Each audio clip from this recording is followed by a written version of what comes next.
White folks getting so rich. There's this rule I had in my head that said the only way to build wealth in America and to be rich in America was to be doing some illegal shit. My mama, even from prison, like she ain't never was on no, I feel sorry for myself. She was like, nigga, this come with the game. She ain't never try to discourage me from being in the street. Stay here because it gets better.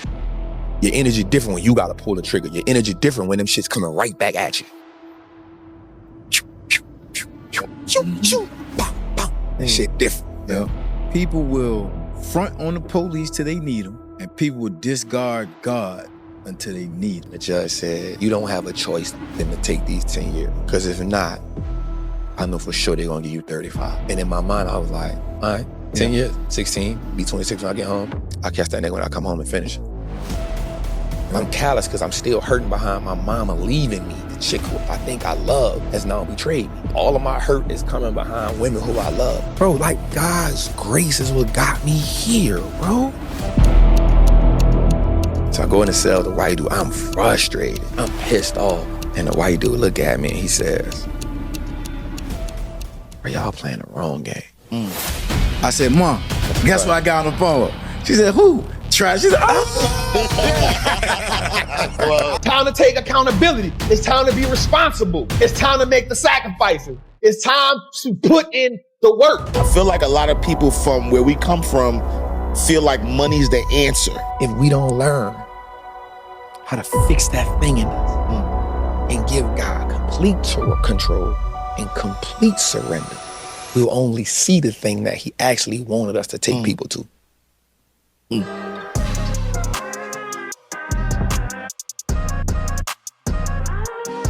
So welcome to Crime Pays, the #1 personal development show for formerly incarcerated men and women and their families. We take people and tell you the stories about people who were behind the wall and how did they thrive beyond the wall. I am Ash Cash, the financial motivator. I'm Jay White, first name, last name, the #1 federal government contracting coach and mentor. Look, peep game, we here in a special interview. Special. Come on now. Like, I don't want to do the whole introduction thing. Yeah, we don't got to. This is our brother. But I want to do the introduction thing. Yes, sir. Let's go. Because he deserves it. Yes, sir. You hear me? Yes, sir. So I'm here with the incomparable. Yes. You hear me? The leader. Yes. Of all things stocks. Yes. Wallstreet Trapper. What's the word, my boy? Sir. What's good, family? What's up, brother? Oh, man, I'm good, man. Yeah. Thankful to be here. I appreciate y'all. But look, let me just say this, though. I right? want to have a real... No, for sure. Yeah. But let me just say this, right, before we start, right?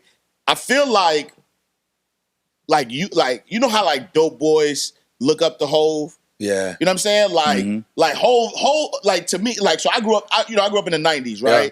And I'm from Harlem, home of the hustlers. So all I know is hustlers. Yeah. So and I don't mean this in no religious people come after me, but when I say like Hove is the God, like you know what I'm saying? For sure. Like we look at Hove. He was the blueprint. He the blueprint, right? We look at him. He from the projects, right? He a billionaire, so we look at him.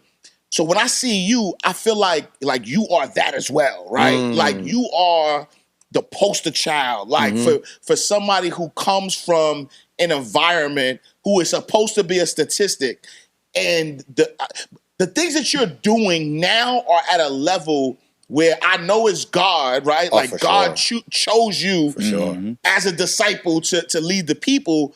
But when I say like you are like the poster child of what this show is even about for real. Our reason for even starting the show was we got a lot of people that like we do a lot of work behind the wall. We got a lot of people who come home and we guide them and help them.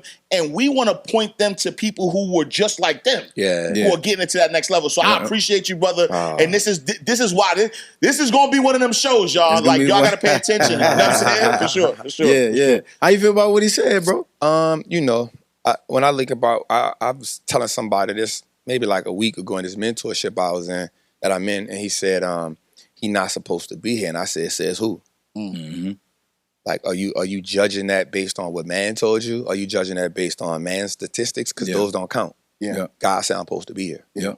Right? Like, and that's what I do. My goal is to be as intimate with God as possible. And so my confidence, not in myself, my confidence in God, my confidence in my intimacy him and listening to him and knowing that everything that I've been through was the prerequisite to get me where I'm at now.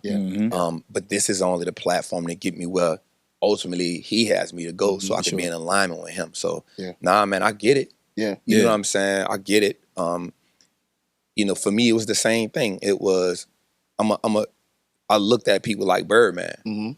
I looked at people, you know, like Jeezy and Hove, because they all had different characteristics. Say what you want about them.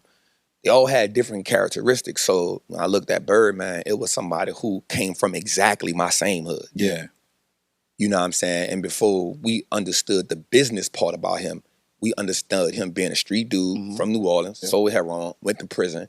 This how you get out. He did it his way. Tattoos, gold teeth, and, you know, platinum, you know, doing that before it was a thing. So he was like, damn, okay, one of us can really make it. Then when I got older, you know, you still listening to Hov, but I'll just be honest and I'm going to just keep it real. Like, Hov was kind of like speaking above me. You know what I'm saying? Like, I'm just keeping it run from the South. For sure. You know what I'm saying? So, like, he was speaking, I ain't never had no brick before. You know, up until as I got later in the game and I saw it and I was around people that did something, I was like, oh, okay, bet.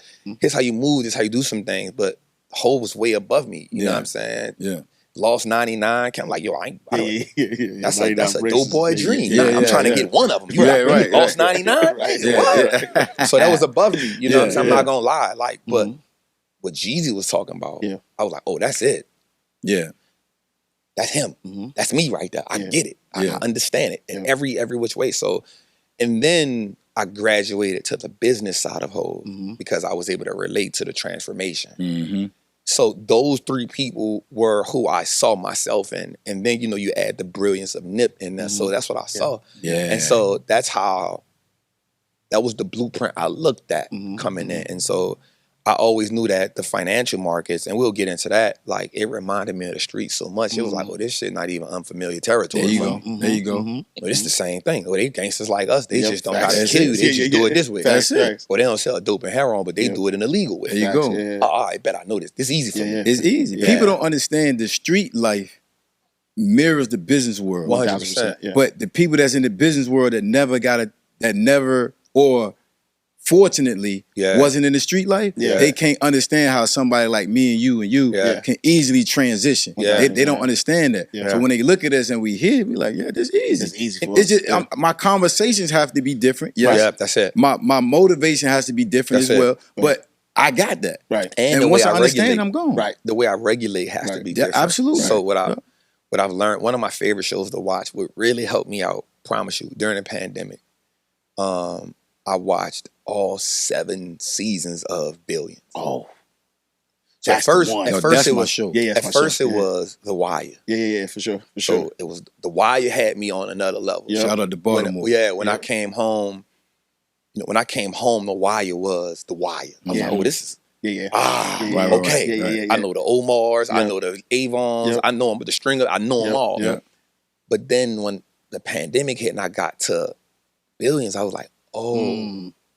It was that same story, but it switched. So, and it made me realize that in the streets, the way you regulate is violence. That's how you set the tone. For sure. It's, I've been shot. I saw my mama got shot. I went to prison for shooting somebody. That's the way to regulate. And you learn in business. Like this how you rule with an iron fist. There's no gray area. It's either black or white. And there's a consequence for whatever side you decide to be on. There's repercussions behind that. Then there's risks that come with it. And what I watch with Billions is why, for me, after The Wire is Billions, is because it helped me learn that success is not about killing. It's about, I'm outthinking you to the place where I can outmaneuver you to position not just myself, but my business, my company, my family, without taking the risk of losing my life.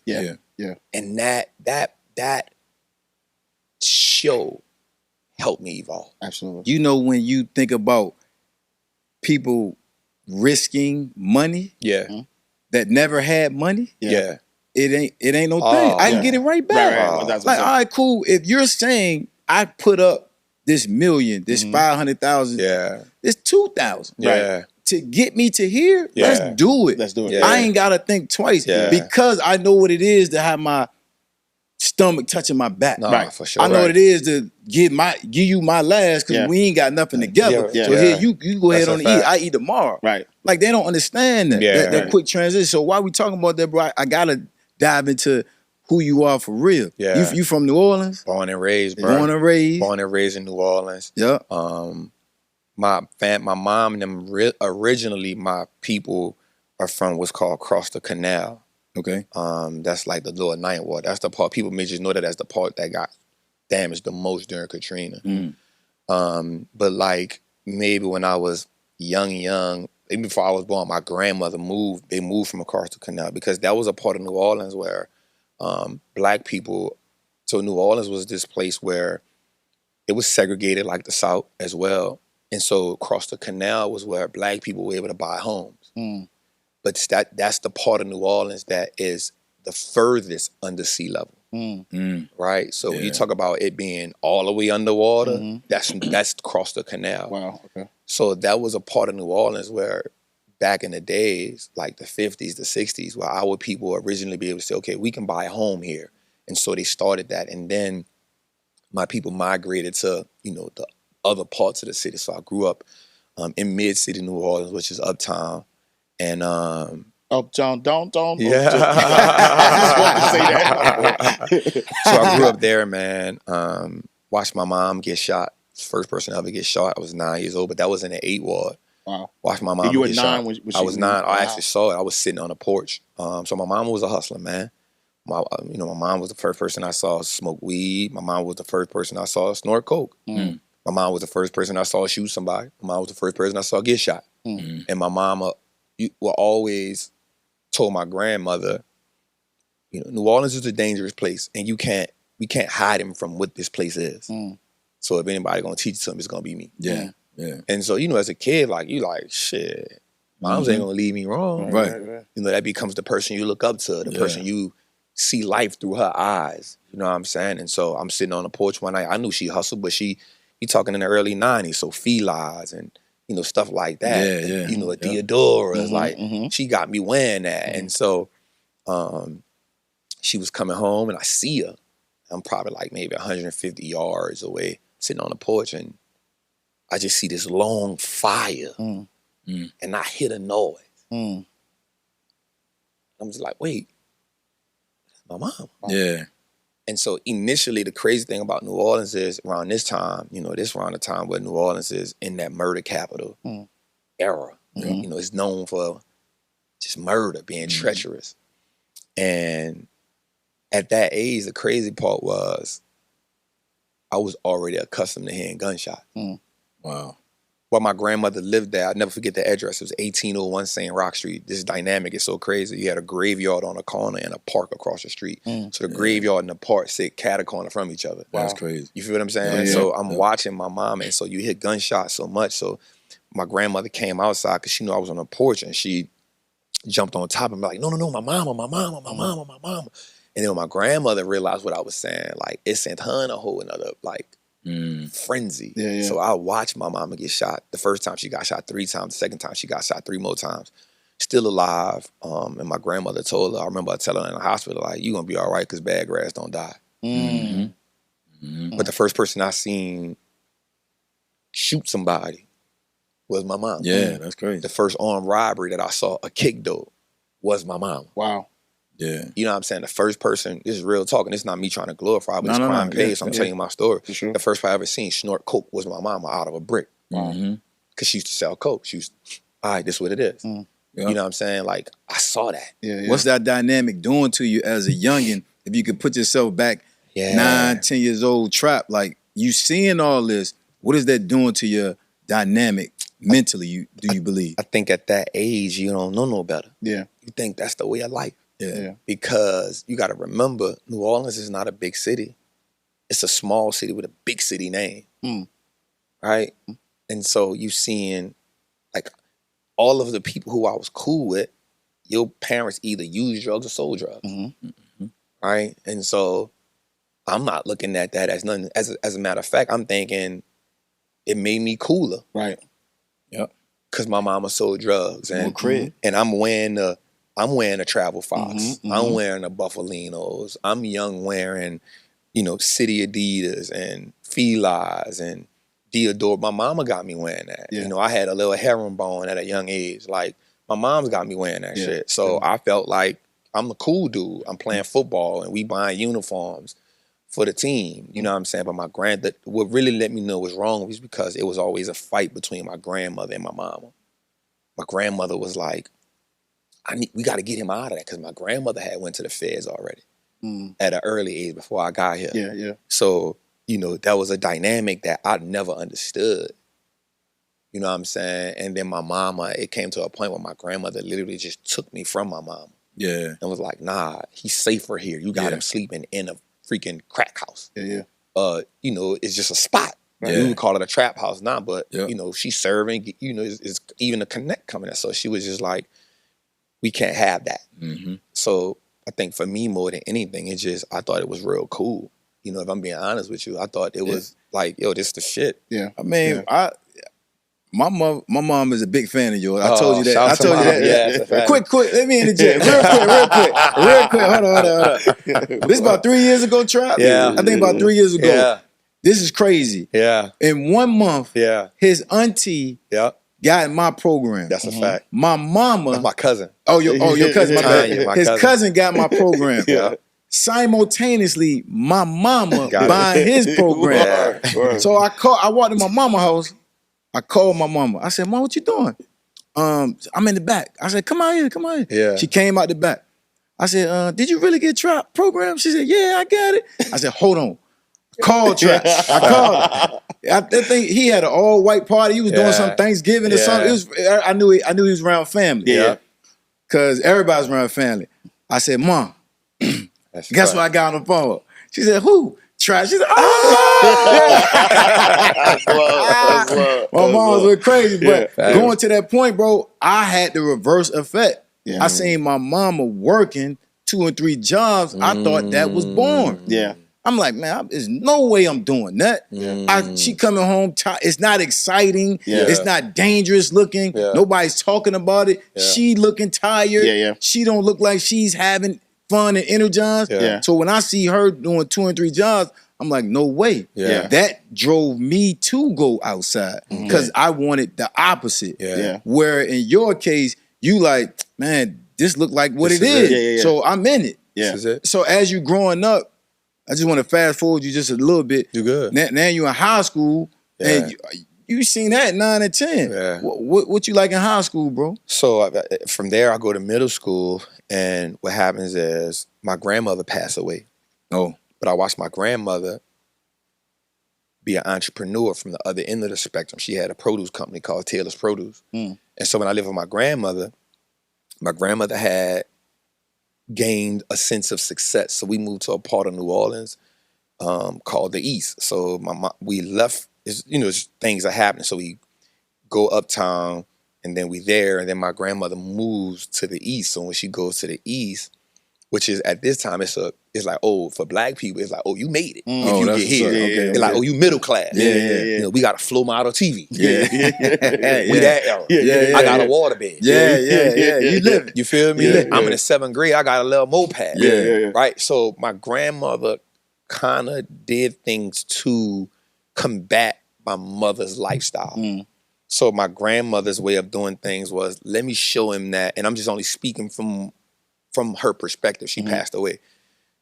Let me show him that there's another way of life outside of what his mama showed him. Yeah. And so, but my grandmother showed me hard work. That's why I get this grind. You the only from. grandson? Or? Yeah, at the time. Okay. Yeah. Well, no. My mother's big brother. So I was the first. Gotcha. Okay. Then my mother's big brother had a daughter. So she came about 2-3 years after me. Gotcha. Okay. So my grandmother used to do this type of stuff to me. I would get up in the morning at 4 o'clock in the morning. We would drive to Mississippi. We would unload. So she had a fruit company. 3-4 in the morning. I would have to drive with her to Mississippi, load up 2 trucks of fruit or vegetable, whatever season that was. So I remember having to load up 500 watermelons. My grandmother, my grandfather, and whoever she had working with. She had 2 trucks, a yellow Dodge and a blue F-150. We had to load them up. Cantaloupes, watermelons, whatever. drive back to New Orleans, I would have to take a shower and go to school. Oh, wow. So she was showing me the difference. It was a contrast. For sure. But both of them was hustlers. Right, 1,000%, yeah. My grandmother passed away from cancer. I got to go move back with my mama. The world shifted. Yep. That's when the biggest shift happened for me. Okay. I'm in like 7th, 8th grade. The world shifted because now my grandmother kind of was shifting me away from it. But when I would go with my mom on the weekends, I would still taste it. So I would flirt with it, but I ain't have to be in it. Yeah, for sure. You feel what I'm saying? Yep. But when my grandmother passed away, I got to go back in it. Back in it, yeah. And so now I'm all in it. Then my mama goes to prison because her dough get kicked in. Wow. I got to move with my auntie. We go back uptown in Med City. My auntie, she using drugs. I'm all the way in it. I'm 13, 14. I'm in it. So at that point, it was like, bro, like I don't even care about school. Now I was going to school to be in a band because in New Orleans, that's a huge culture. Yeah. So like being in a band in New Orleans is almost better than being on a football team. Oh, wow. Right? So I would go in a band, and that was kind of my escape. That was like brotherhood for me. You know what I'm saying? So you was on the drum line, bro? No, I played trumpet. Okay. Yeah. No. I played trumpet. Yeah. I played trumpet. That's official. So, that's official. Yeah, I played trumpet. That's how you kind of got girls. Like you played football, but in New Orleans, if you was in a band, that's it. That's the status. That's it. Yeah. You know what I'm saying? So my partner, I had a friend of mine who used to actually work with me. He was the reason why I stayed in the band. He was like, nah, bro, like you gotta stay, bro. But I would leave them and go home and like no family. It's my dudes in the street, we hustling, my auntie stealing crack from me. I'm buying shoes, she's stealing my shoes, she's selling them. Wow. You know, and at this point I'm like, man, I ain't even going to school anymore. That shit don't make no sense. Yeah. I ain't doing nothing here. This is stupid. Yeah. You know what I'm saying? I can't make no money in here. So now I'm on a block all day. So now I stopped going to school. I'm all in. And my life changed in like a 3-year time span, bro. Yeah. Like it went from my grandmother wanted me to go to school, going to college, to I'm full-fledged, I'm just going to be a gangster. Because that's all I see. Yeah. And kind of like you, now I'm looking at people who are going to work every day, struggling. Yeah. And I'm looking at the dope boy, I'm looking at the hustler, the robber, the jacker, and I'm looking at, they not in a band. Right. But they getting all the chicks. Right. They got all the fly stuff. They getting what I want. So everything that my mama had taught me, it came full circle. You feel what I'm saying? So now I'm seeing it. But now I'm experiencing it in a different way. I'm a runner at this time. So the OGs would be like, well, you can't really hustle right now, but you go make this run for me. You know, you go to the store for me. You go get this from under the house for me. And it would pop me off. So what I would do is I would take 2-3 rocks here. I would take 2-3 bags of weed here. You know, sell it on my own on the low. Take some of the money they gave me, go sell 2-for-1s. That's when you give them $10, they give you 2 dimes. You give them $40, they give you 8 dimes. Because you didn't really understand how work was measured. Right. And then I would go to prison with my mama. I would buy her some shoes. I would swap the shoes out with her, and I would tell her what I'm doing. I'd be like, look, Ma, I just bought 4 dimes. And he gave me 8 back. And my mom would really be in the bull run, in the visitation shed, telling me, like, this what 7 grams is. This how you do it. This is what you get. This is, and I'd be like, all right, bet. And I would literally go back home and be like, all right. And I would remember trying to rock some crack up, and I messed it up, so I had to get my auntie to do it. She jacked me out of it. I go to my mom, I'm like, man, this is what I did. And she'd be like, no, you don't do it like this. You got to do it like this. If it turn like this, you got to do. You pull it in, put the cold wall on it. It's going to oh, okay. And I had the photogenic memory, so I would go back home. That was my life, bro. That was my life. That's you know crazy. what I'm saying? Like, and so my mama, even from prison, like she ain't never was on I feel sorry for myself. She was like, nigga, this come with the game. This what it is. You don't be scared of this. This come with the game, nigga. She ain't never try to discourage me from being in the street. In her mind, this is New Orleans. Right. This is life. Right. This is what you gonna get. You don't let nobody play with you. You don't play with nobody. You get your money. But this part of it. And you can look at it, have what you want, but she was preparing me for survival. Nah, that's the gift and the curse. You know what I'm saying? And so in my life, you said something up earlier about somebody who's their stomach touching, they willing to risk it. For me, every day you get up knowing either you're gonna go to jail or you're gonna get killed. once you accept that reality, bro, you just live life different. Yeah, 1000%. Yeah. You live life different. Yeah. And then I don't have no connection with God at this time. Yeah. Because my grandmother passed away. And at that time, I'm not gonna lie, I was still in rebellion with God. Like I was like, yo, why would you let my grandmother pass and my mama go to jail? Like, how could you take the two women that I looked up to and take them from me? Yeah. Nah, I ain't on that type of time. Yeah. Right. Yeah. Yep. I ain't on that type of time. Yeah. This was going on. Yeah. And so that's my leverage in life as a trader and as a businessman right now. Only thing I can lose right now is some money. That's it. That's the piece. We was talking off camera. Yeah. And we, on the drive up here, and then obviously we done had a few conversations on text and on phone, but we understand my mentality is different because of how I grew up. 1000%. I ain't better. Yeah. I ain't better. Yeah. I'm different. Yeah. So your adversity and your thing that you're gonna crumble over and you fold like a lawn chair, I'm looking at it like, yeah, man, you crazy. Yeah, it's like just tie your shoe up, dog. Come on, let's get to it. Yeah. That's all I said. Yeah. I'm interested in how. I'm gonna ask you a direct question. My man said, that's what we hear from. You hear me? Yeah. How did you end up in prison, bro? How did you? And was you in state feds? Like, so I did state time. Oh, state time. Okay. Attempt murder on robbery. I was hustling, and at this time I'm probably like 16. At this time, I done probably seen like 3-4 of my homies get killed. That's crazy. 16, bro. Yeah, I done did some little damage. I'll say it like this: I done had my first taste of blood at 16. I done had a couple tastes being around it, doing it around, not glorifying it, just being realistic with you.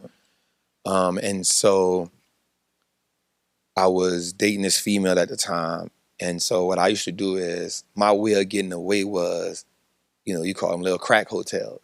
You know what I'm saying? They're little motels. You don't really got to have no ID. As long as you got the bread, you all right.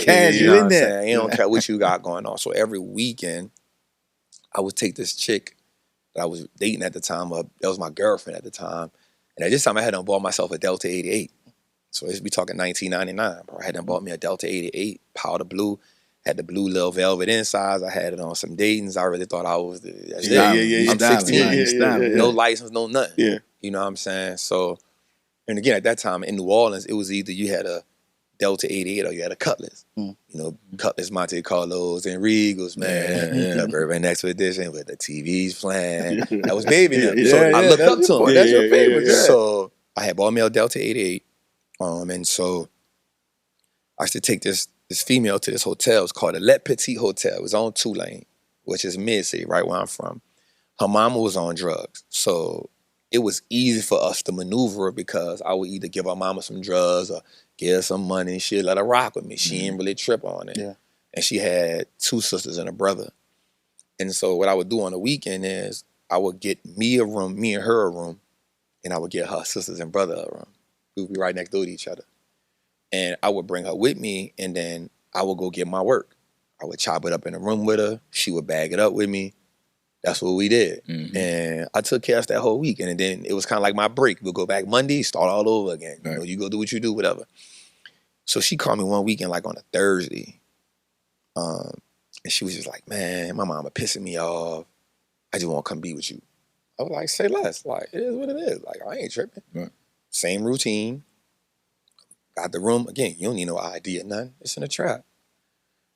So her brother and them come, her sister comes. So I'm like, all right, y'all want to get something to eat? Because I got to go back in the hood. They was like, yeah. So we went to this Chinese store. And I bring the food. I come back to the door and I leave my gun in the car. But mind you, before I went and got some work. She already know how to break it down for me. I'm not really tripping, right? And in my mind, like betrayal, I haven't experienced my first experience with betrayal yet. Right? So nothing prepares you for betrayal like betrayal. Like betrayal. Facts. Yeah. You know what I'm saying? So I hadn't experienced it yet. So in a ways, even though I'm mature in the game, I still got blind spots. And again, I'm 16. I'm a man child. Right. I'm playing a grown man game. Right. With everything on the table though.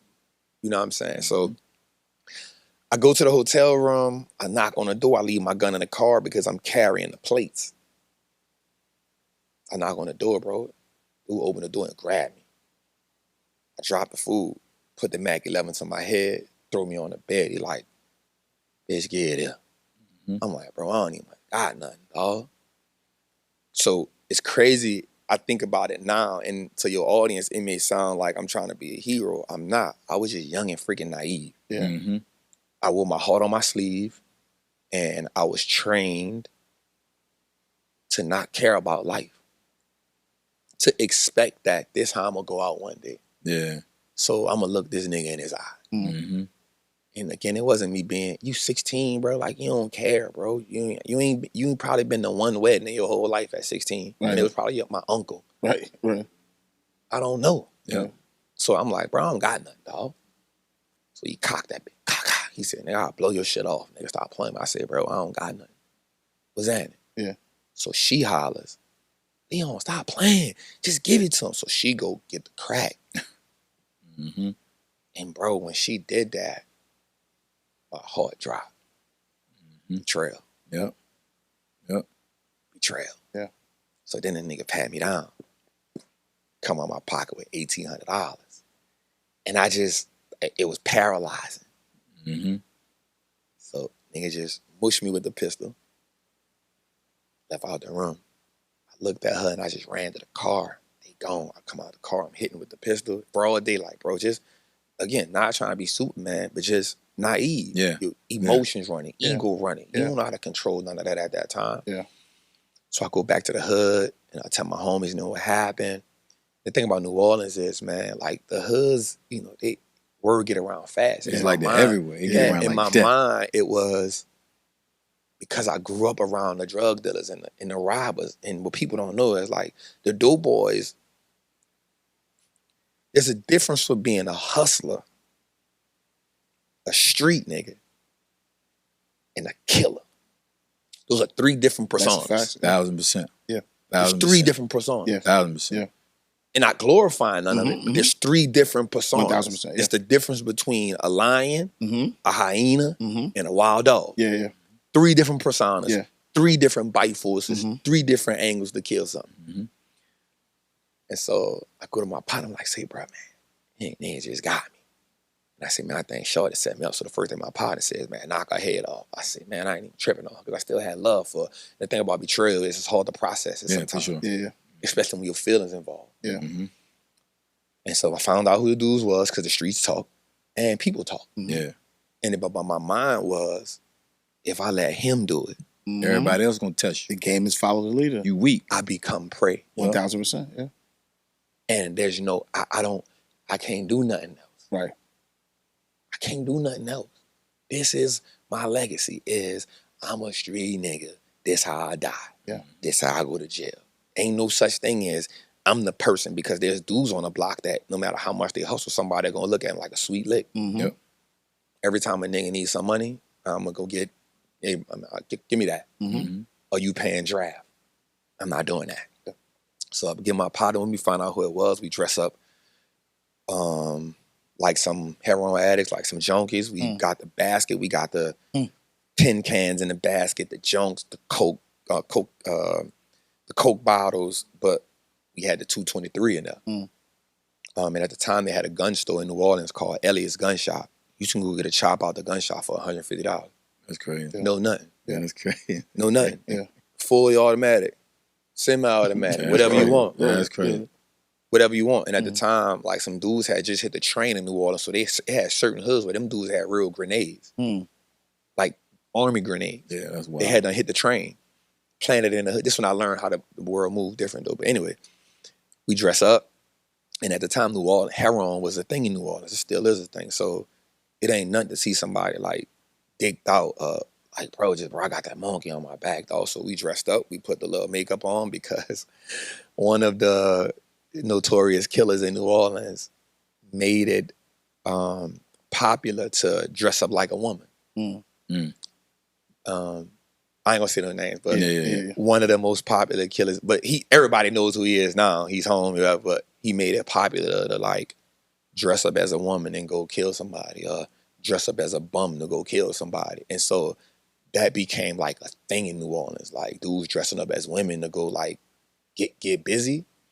So we dressed up as bums because I was like, man, I ain't dressing like no damn woman. Right. You know what I'm saying? So we dressed up as a bum, went to the thrift store, and we went to the neighborhood. And I had my head down. My partner was right on side me. We saw them boys shooting dice. Like, yup, that's them. I let off with the 223. And you can look at it, Leon Howard versus State of Louisiana. I was 16 years old, happened 1999. Happened May 27th, went to prison May 31st, got convicted of my 10 years, August the 19th, 1999. Quick. I graduated in 1999. Quick. So went there, shot him 4 times, shot 2 of his partners. We took the money that they left on a dice game, went back to jail. Again, the reason how I got caught, again, young, naive, not really knowing, my fingerprints was on the 223 shells. Yep. I go to prison because I get caught for truancy. At the time, truancy was a thing where you couldn't be out late. That was the thing. They take you back home. Yeah. They So pick you up. what happened was they would take you to the truancy office and they would run your fingerprints. They would take you in the truancy office and somebody would come get you. Well, when they ran my fingerprints, it came back as a match for them. Right. So they was like, either they couldn't believe it because at the time I'm like 5'6", bro. Yeah. 223 bigger than me. Yeah. It was like, we don't believe that you did this, so who was with you? And I was like, man, you tripping. And they was like, well, you gonna be a stupid ass. You don't go to jail for it. You gonna go to jail for life. And never forget the judge named Judge L.Y. Passed away. I met him when I came home. I got a picture of him. I'll show you the picture of it. And my auntie, though my cousin who you met, her mama. Okay. My Aunt Shirley, she passed away. Okay. She knew my judge. When I went to court, she literally told the judge, Judge L.Y., because they went to school together or something. She was like, that's not who he is. He just been through a lot. He been through a lot. He been living on the street for the last 3-4 years. That ain't who he is. And man, the grace of God, bro. That's it. The dude was coming to court with rods in his leg and his arm. Real talk. And the judge said, you don't have a choice than to take these 10 years. Sheesh. Because if not, I know for sure they're going to give you 35. Yeah. And I'm going to agree to it. And in my mind, I was like, all right, 10 years, 16, be 26 when I get home. I'll catch that nigga when I come home and finish it. That's what you thinking. That's what you thought. My mindset. 16 years old, and you like, I'm gonna off cuz. Finish it. I'm gonna knock these 10 off. I'm going to knock them off. And then I'm gonna come catch it. And is your mother still locked up at the My time? mom still in prison. My mom still had 18 months left on her jails when I caught 10 years. She came see me one time. It was when she came home from prison. She came saw me in the parish jail. And she was like, man, I'm sorry, son, but I'm glad you're all right. And I was like, man, you told me that's what gangsters do. What you talking about? I'm like, I ain't number 10. It's light work. Hey, bro, so mentally, you still like, I'm supposed to be here. No, you accept that. Yeah. And again, I want your audience to realize this is not me trying to sound hard. That is, nah, for sure. like, that is, I look back at it now like, God damn. Right, we talking about 16-year-old trap. Like, so you, all this happening, you like, Mom, I'm good. Like, man, I'll you be tripping. home. You told me this part of the game. Yeah. You told me this part of the game. Yeah. I shot a nigga because I saw you do this part of the game. Yeah. I'm callous because I saw you get shot. I'm callous because of the other stuff I'm going on. I'm callous because I'm still hurting behind my mama leaving me. Yeah. I'm callous because my grandmother left me. I'm callous because my auntie, who I'm supposed to be living with, who's supposed to be looking out for me, is stealing from me and taking from me. I'm callous, bro. I'm callous because the chick who I think I loved has now betrayed me. Yeah. So now not only has my mama left me, not only has my grandmother left me, not only my auntie who's supposed to be looking out for me messing over me, but the woman who I think I love at 16 is also betraying me. So all of my hurt is coming behind women who I love. Man, this shit, man, I ain't tripping on this shit.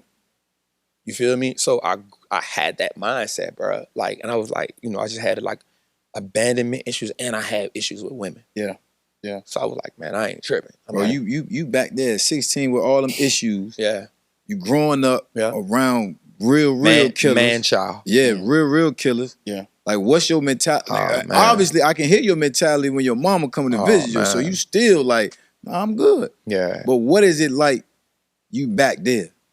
Like, what's your, like? Man, I ain't gonna lie, bro. Like, prison was the roughest shit I ever faced at that part of my life, bro.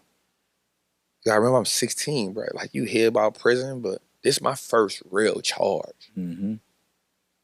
Until then, like, even when I would do stuff with my OGs, like, I remember one time we got caught up for something. So I got shot in the leg. 2 times in my leg, the other one grazed me right here. And I remember one time we went to the precinct, and because I was 15 at the time, I see all our face on a thing, but they let me go because I'm 15. You feel what I'm saying? Yeah. Like, I wasn't on a real charge. Yeah. It was just more so being around them and being with them, but they knew me and they saw me, but you never could catch me with nothing because my OGs taught me a lot. But I remember just going to the precinct and seeing all our face on the wall, and they let me go. You know what I'm saying? So this is my first real charge. And at the time, bro, like, being in New Orleans, it's called OPP at the time. So this was like, it's called the Orleans Parish Prison, but we called it the Old Parish Prison. At the time, it had a worse persona than Angola. More people was getting jugged up and killed in Orleans Parish Prison and raped than in Angola. Mind you, Angola have about 7,000 people, but it's also as big as Angola. Not from a space-wise, but from an inmate population-wise. So it's Orleans Parish Prison, it's Templeman 1, Templeman 2, Templeman 3, HOD, CCC. So many different parts of it, dog. And when you go in there, bro, you got to remember. So I first go to a juvenile jail. I'm 16 years old. Right. Even in my mind, I thought I wasn't going to big boy jail.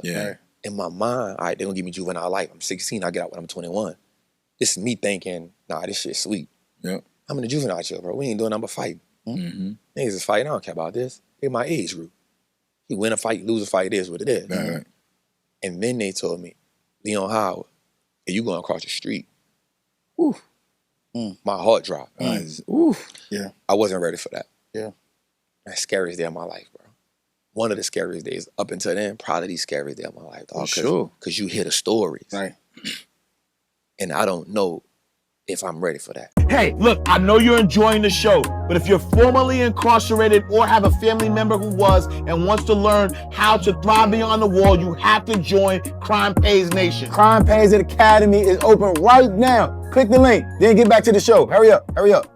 But all I do know, and I never forget this, Juvie got a song. Like, he said, my mom ain't raised no hoe. She could have had a girl for that. And that shit stuck with me. And all I kept telling myself is, this is real talk. Niggas gonna laugh at me when I say this. You not getting fucked over there, my nigga. You better die. You better fucking die. You cannot come home no other way. That cannot be on your jacket. You better die, nigga. You not telling on no nigga, and you ain't letting no nigga play with you. That was the only rules, dog. If you a shooting nigga, you better be willing to fight a nigga. For sure. And you know, I was like, all right, shit. And this I'm just being real. Like, I'm 16, bro. 5'6", 135, soaking wet. That's intense, bro. Like, soaking wet. That's intense. Soaking wet, bro. You walk in there, you see a big sign say you are now entering a real jail, and then you hear the bar slam. Boom. That metal sound different. Sheesh. Boom. And yo, you look like a fish out of water. But in your head, you trying to just like keep it together. You trying to keep that shit together. You gotta keep it together, dog. Trying to keep that shit together, dog. And I'm getting kind of emotional about that shit because I'm reliving that shit. Nah, I can feel it though. I'm reliving that shit, dog. And that shit just had me in a space, and I was just like, bro, this shit is real. And then I get on a tear, bro, and I just, you step on a tear, you smell different. You know, it ain't fresh, nigga. Niggas stink. Shit in the air, piss in the air, smoke cigarettes in the air, sweat in the air. You got niggas doing push-up, niggas doing, you like, I'm like, yo, this is crazy. This is crazy. Ain't no air in there. All the windows got bars on them and they fiberglass. Ain't no fresh air getting in there. It's musty. It got a stench to it, bro. It smelled like death, bro. You 16, bro, and you just like, that's the reality. When I was in the juvenile jail, you kind of took that shit for fun. Like, man, I ain't tripping. It's like niggas. camp. It's like camp. I ain't tripping. They treat you like children. It's like camp. He's giving you snacks and shit. Right. Peanut butter sandwiches. Yeah. You know what I'm saying? On that nigga take your food, nigga. Right. You ain't eating today, nigga. Right. It's mine. It's my breakfast. Right. It's my lunch, my sandwich, Right. nigga. You ain't eating. Yeah. What you want? Yeah. So I remember going in there, bro, and I was just like, oh shit, like, all right. And I remember my first time seeing a homosexual. Mm. And I was like, nigga, what is that? Mm-hmm. And nigga just sitting on a table with some shorts on, with a some type of bra top like thing made out of a freaking hairnet. Mm-hmm. I was like, what is that? Mm-hmm. I remember going to my cell, and the shit is so dim and it's so dark, bro. You know what I'm saying? My heart beating fast, because I'm just like, bro, like, you don't know who you about to go in the cell with. Right. And then now you have 4-man cells. So, you know, cell with 4 niggas. All y'all fighting charges. All y'all got red bands on. So that means everybody in here, if you in this part of the jail, you got a red band on, an orange band on. So the orange band either mean you on some type of heroin or a big cocaine charge, or you got a red band on. That's rape, murder, kidnapping, carjacking, robbery. So you around killers and drug dealers. Yeah. It's all you around. Yeah. You ain't around nobody who want nothing weak. Right. Everybody here facing somewhere between 9 and 99. Right. Yeah. So you remember just going in the cell, and I remember just throwing my shit on the rack and just being like, that was the first time I said, God help me. Yeah. I hadn't said that in years. Yeah. I hadn't said that shit in years. Ain't that crazy? Like you, the two things that's crazy, people will front on the police till they need them, Mm-hmm. and people will discard God until they need them. Oh, it's a fact, bro. Yeah. Both ways. Yeah. I ain't even go into my story because it ain't about me. But I remember one time I was sitting there. It was raining on me. It was dark. I ain't said a prayer in years at this point. Bro. And the first thing I said was, God, if you get me out of this situation. No, that's the prayer. That's the go-to. If you get me out of this situation, I ain't gonna do it anymore. I will never get right. You know what I mean? Yeah. And the crazy thing is, when it worked, You go right back to it. you feel me? Right. It's like, That God, only- you really appreciate you. That only Boom. lasts 2 days. Right. Only, Right, bro. right. Only. Because Yeah. that prayer, everybody, if you haven't done it, God bless you. That's a But fact. if you've done it, you know the desperation That's in your desperate. voice It's your most from- desperate to time. God's ears. Your most desperate, bro. I was, again, bro, like, I was just like, God, help me. Yeah. Mm-hmm. Like, man, help me, man. Yeah. Like, because can't nobody help you. Mm-hmm. Ain't nobody coming now. Right. Ain't nobody coming help. And I'm around savages now. Right. It's Savage County right here, bro. Right. Niggas just, bro, I never knew people were real evil until I seen some of the stuff that men do men. Yeah. Like, nah, bro, that's a different type of wickedness in you, bro. You know what I'm saying? So I'm in there, bro, and I just was like, God help me. And I remember walking in the cell, and my cellie was this dude named J-Rock. He was a young dude, maybe like, I'm 16 at the time. J-Rock probably like 21, 22. He probably like 6'2", but he built like a G.I. Joe doll. But yeah, he didn't have a voice like that. He had a real squeaky voice. Yeah. And I remember being in the cell, and the first thing he said to me was that I'm juvie? And I said, I remember answering him with so much aggression. Yeah, because you feeling like, go what's through down, it, bro? go through it, bro. I'm like, what's down? Yeah. Threw my shit on the bed. Boom, what's down? He said, hey, you gotta sleep at the top. Somebody sleep down. And I was like, man, I won't sleep back. He's like, hold up, Julie. You're on the wrong type of time right now. Somebody sleep down there. Get your ass up top. And like, I heard the authority, but it's an OG check. Like, I ain't trying to play you, my nigga. Two people sleep down there. Right. I don't know what the hell you saw in the movies. Yeah. Get your ass up top. Right. So I'm like, all right. So I threw my shit up top. And the next thing he said to me was, every Thursday, you got to clean a cell. I'm not cleaning no cell. He said, listen, this not up for debate. I'm young, bro. Like, I'm feeling played by so in prison, they got this thing where they play this mind game on you where they tell you, what, you got a complex? That mean like, you're not sure of yourself. So I'm like, man, he's like, bro, he said, this not up for debate. You got to clean a cell. It's 4 of us in here, my nigga. We all eating here. We all shitting here. We all pissing here. Nigga, we brush our teeth in here. You gotta clean the cell, nigga. And if you don't clean the cell, there's other ways for us to handle this. Reality check. I'm like, all right, bet. Yeah. All right. Yeah. All right, bet. So we in the cell, bro. That ain't no big deal. It's cool, but you just start seeing shit. And I remember my first night in there, bro. Like, I remember these dudes got into a fight, and I remember hearing the nigga hit the bars. Boom! And I remember somebody saying, he out? And I was just like, what the hell? What the hell am I? Yeah. Just what the hell am I, bro? Yeah. It just was chaos, bro. And it was like that I saw so much stuff, bro. Yeah. Had so many fights, won some fights, lost some fights. Yeah. As you getting older, right? Yeah. When was the first time where like somebody like tested you and you know what I mean? Like, man, you never stop getting tested, bro. There's a thing where people say to you like, man, you be quiet, nobody gonna message you. Shit. Yeah. Especially on them juvenile tears. Yeah. Niggas is chaotic. Niggas got time. I remember my partner, Baby L, from the Magnolia, 99 years. Another dude, K-Dog. I forgot what K-Dog was from. I think it was from Carter River. 125 years. Jeez. Niggas holding time. Right? Yeah. One of the most memorable times was I was in a hole, which is solitary confinement, which is where I meet the white guy who tells me about investing. Yeah. So if you're in a hole for 99 days, if you're in a hole for more than 60 days, you get to go up for 1 day. So you get to go up, make a phone call, whatever. I remember I go up on this tier. The tier was C4.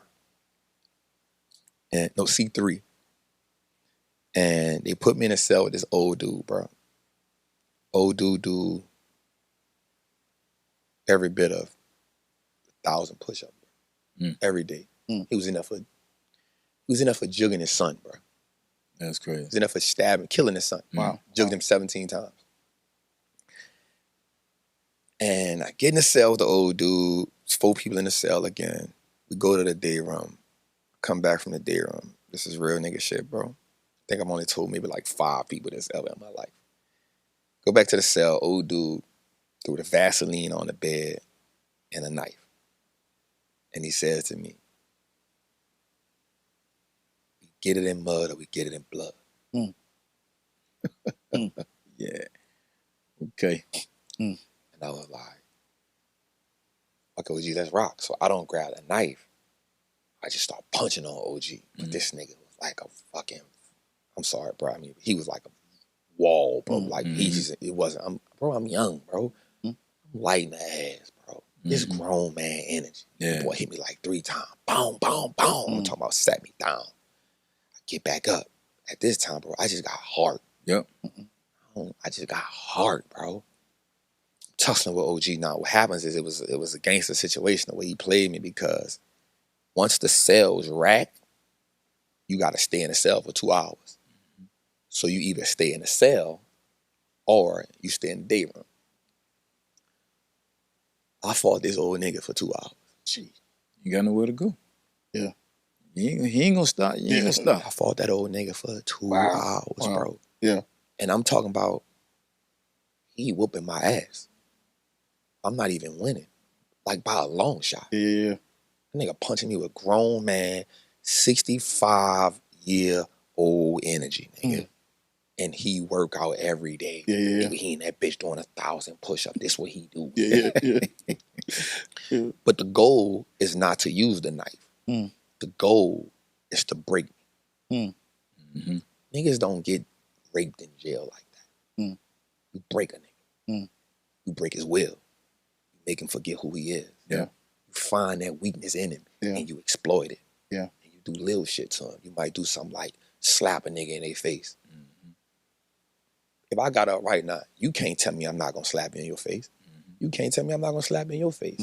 What you can say is, if you slap me, my nigga, what I'm gonna do? Just know there's some consequences and repercussions behind that. I learned that in jail. Don't never tell a man what he ain't gonna do. Facts. Yeah. Tell yourself what you gonna do if a nigga do that. You make a nigga think twice about doing whatever you gonna do. Absolutely. Bro, I ain't gonna tell you what you can't gonna do, but trust me, my nigga, you better be willing to die if you do it. Right. Right. And so it wasn't about, no nigga don't want to catch another rape charge for raping no man. But what I do want to do is, if I can break you, I can say you willingly gave it up. That's not a crime. And now you got to prove that. Bro, niggas in jail are smart, bro. They the most that's the most manipulative shit I ever seen in my life, dog. Yes, 1000%. And so, bro, I fought this old nigga for 2 hours. 2 hours I fought that old nigga, dog. And then I remember they call hall guys. And very seldom do niggas get in other niggas' business. But what a man will do in jail is step up for a nigga that's holding his own. It's one thing a nigga will do. There's a saying, I ain't gonna jump in front of that dick for you. But if you holding your own, I ain't gonna let a nigga mess over you. So one of the hall dudes, I never get, his name was Tremel. He said, COG, man, youngin' ain't having that, man. That ain't it. Yeah. I remember that nigga saying, I'm gonna break this bitch. And Mel said, nah, not that one. Not that one. I come out the cell, and Mel look at me, he said, you all right, youngin'? You all right, Juvie? I said, yeah, I'm good. I said, but I'll fight that old nigga to the death. Yes, sir. I fight that old nigga to the death. He said, nah, you good. I go in the day room, and Tremel go talk to him. And Tremel was a hall guy, so he can do whatever he want. And you only up for 24 hours. So you don't even have a whole day up. You get up, you take a shower, you get on the phone, make your phone calls. Sometimes they let you stay the night. Sometimes they get you out. But in my mind, you can't check off the tier because then you pussy.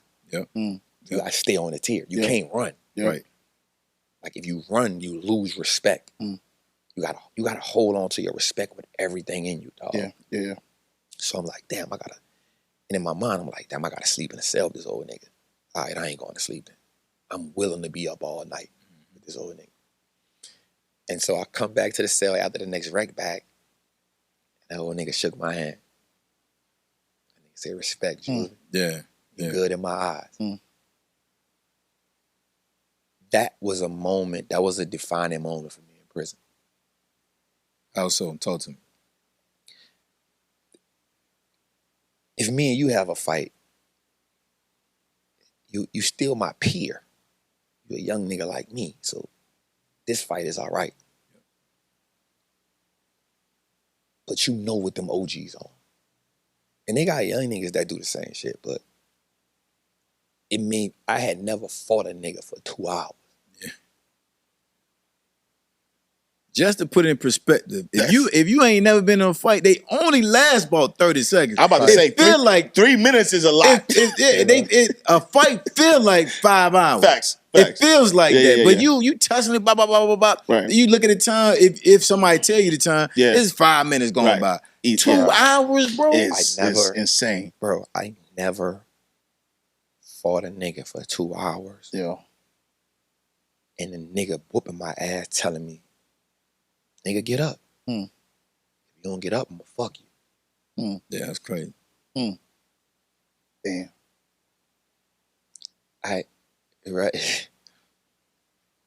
Yeah, bro, like that shit was, when I was sitting in the TV room after that, bro, like I had a conversation with myself, like, nigga, you built for this. Yeah. You built for this. Yeah. And you know, I say this, bro, with the, you know, it was a sign of relief when I went in that, because Tremel came back to me, and Tremel is an OG. He a gangster. Like, there's certain niggas whose name just ring, bro. Yeah. You know, Tremel came to me, and that's why I had so much respect for Tremel. I met him again when we was upstate. That nigga, man, what you want, my nigga? And he a treacherous nigga. Yeah. Tremel said, you good, my nigga. It's kind of like this, well, OGs respect OGs. Right. Yeah. Yeah, he good. Yeah. Like, he fought, he held it down, nigga ain't break. Right. Come on, OG, what we doing? Yeah. So I come back to the cell, and the nigga said, you good in my eyes, I still ain't trust that nigga, but Right. it was a sign of like, yeah. And I remember the first thing I did, Jay, thank you, God. Yeah. Because I ain't want to die that night, but I was willing to. Yeah. I wasn't going to let a nigga play with me. And I got out the cell that next morning because they brought me back to the hole.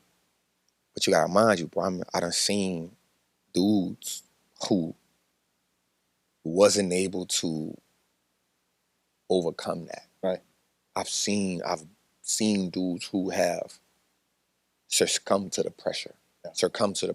I've seen dudes who, you know, they might poke them with a knife and that's all it take. I've seen dudes where they take your food or they slap you or you know, I seen it all, bro. And so that was one of those moments that for me, it was just like, yeah, nigga, we here. Yeah. You know when you speak to somebody and you don't have, I don't know if you ever experienced this, right? But watch this. You ever had a quick conversation with somebody, not long, not in depth, and you like, yeah, I respect him easy. Like, because it ain't necessarily how somebody, ain't nobody gotta talk to me like this all the time. Yeah. But the words that he might say, the word choice, the or you can context, see it. yeah. I'm like, yeah. And I'm saying that to say, wow, the first time I met Trap in person at Raw's crib, right? Mm-hmm. So I'm walking in the door. No, the whole joint is over with. And the weekend is over. And he walked into his car. I get my bag because I'm about to catch my flight. He like, yo, man, you know, you did your thing on stage. This is Trap telling me. Yeah. He said, yo, you did your thing on stage. Yeah. I never heard you speak before. Yeah. We ain't say much. Yeah. I said, I appreciate it. Yeah. I said, that's what I said to him. I said, man, follow me on Instagram. That's what I said. Yeah. Man, don't worry about no Instagram. Take my number. Yeah. I said, yep. That's Yeah. what I'm talking about. Yeah. When you can say, oh, all right, he like me. For sure. I don't know his story. Sure. I don't know what he got going on. Yeah. I know what I've been through. Sure. I know when I look at a dude's eyes, For sure. I'm like, yeah. Or Okay, cool. I know that look. For sure. When he said that, I'm like, yep. Yeah, for sure. He wanted them. For sure, bro. Yeah. Not knowing all that you've been through. Oh, Yeah. You're not even knowing that. Yeah. So now, obviously, you know, I really want to get into that story about the guy that taught you Okay. Whatever, who you bro. are. I'll say Yeah, this yeah, though. yeah. I'll say this. You know what you've been through, which I knew. I didn't know the details, but I knew a lot of the story. It allows me to understand, even in this world here, when people try to play with you, Yeah, man. it ain't real. Like I know this isn't nothing compared to the world. You know what I'm saying? Because like similar to you, how you have a family member. I hear you every morning. Yeah. Right. So my wife is a trapper. Yeah. So my wife is a trapper. Yeah. And so, Shout out to the queen. Yeah. So between 9 and noon, I can't talk to her at all. Yeah. Because she doing pre-market updates, Yeah, you know what I'm saying? yeah, Like every yeah. time she have a good day, she be like, "Look, I just took 7,000 from the market." She was like, I remember one day she did 7,000 back to back. Yeah. She like, yo, I'm printing money. I'm like, Yeah. you sounding like Trap. You know what I'm saying? And so I know, like, so she's very, even I think the other day you was on live and some cat was kept telling you, this ain't about the market. He's like, so you was like, yo, so leave and come back. Yeah. You know what I'm saying? Yeah. And so I get it where people try to play with you, but at the end of the day, it's like when you've seen that side of it, all of this is nothing. Yeah, man, it's always so I'm in therapy right now, man. I've been in therapy for a little minute, man. And I come from a violent nature, bro. Yeah. And that's not, again, it's not glorifying it, bro. Sure. But I really lived in it, bro. Yeah. Almost got kidnapped, bro, and they had me in the trunk, bro. Again, God's grace. Mm-hmm. I done been. That was the first time, but that wasn't the only time I had to fight a nigga for 2 hours. Yeah, that's what happens. That's That's the games nigga play. Yeah. Outside, coming home, that's just an account. That's in a parish jail. That ain't even talking going upstate to prison. I'm in a cell where dude gets set on fire. The only thing that get on me is some little burns on my hand right here when the fire jumped on me. But he like to do it on fire while I'm in a cell with him. Sheesh. Bro, I done been through a lot, dog. Yeah. And I'm not saying, I'll be lying if I said I was always the winner. I've been in prison, bro, where, out from prison, where you getting into it, where you really, really, really getting into it. Yeah. Tell bro, this ain't no beef, bro. Like, beef is when niggas die. Yeah. Beef is when somebody mama will never see her son again. Right. Beef is when somebody's child becomes a bastard. Yeah. Bro, this ain't no beef, bro. Yeah. And watch this, bro. I'm so far removed, I don't even want no beef. I don't even want it. Because I don't even want that version of me to come. I've been fighting too goddamn hard to move past that, bro. Yeah. And so, but everybody don't know your story. And the reality is nobody cares. Right. That's the real reality. Yeah. They ain't start making guns with your majors. You ain't the only tough nigga on here. Right. You ain't the. So, bro, guess what? I don't even want to show up like that. So, one, I try to give grace. I try to give grace, not just for you, bro. I try to give grace for me. Yeah. Because every day I'm praying to God, I know that I only went through that to get me here. Yeah. I only went through those things so that you can use me as a testimony. Right. To show people that come from what I come from. Bro, I promise you this. Whatever success or wealth I have attained, or whatever wealth or success people think I have attained, that's not my true mission. That's not. That's why that's never been the thing I led with. For sure. Yeah. My true mission, and God, if I'm out of line, tell me I'm out of line. My true mission is to show street niggas there's another way. 1000%. Yeah. My true mission is to show women and dudes that come from the street, bro, we don't got to die for that shit. Yeah. They lied to us. Yep. And because we were so vulnerable, because we were so naive, and because we were in survival mode, it was easy for us to adapt to that. Yeah. So the success I have Yeah. is God wrapping up the message in candy. Absolutely. Yeah. He's just using the things. That's why, again, I don't show it. I'm not hey, I got this. I got nothing against nobody that got it. Everybody's story is different. For sure. But where I come from, but let me also say this. I also understand why some people do it. Right. Because when you broken, you come from nothing. Yep. This is the shit that validates that you've made it. Yeah. It's your turn to show that you made it. So I ain't mad at that either. For sure. You feel me? Yeah. Because when I first got a little bread, I had to get some rich nigga shit off my chest. Yeah, 1000%. Yeah. So I'm not the person to be like, oh, like I don't like when people say, when they compare Warren Buffett to us. Nigga, Warren Buffett ain't never been homeless, nigga. Yeah, exactly. That nigga daddy was a banker and an insurance agent. He was investing in stocks when he was 10. Exactly. His version of wealth and money is different. Exactly. Nigga, I come from not even having nothing. Facts, yeah.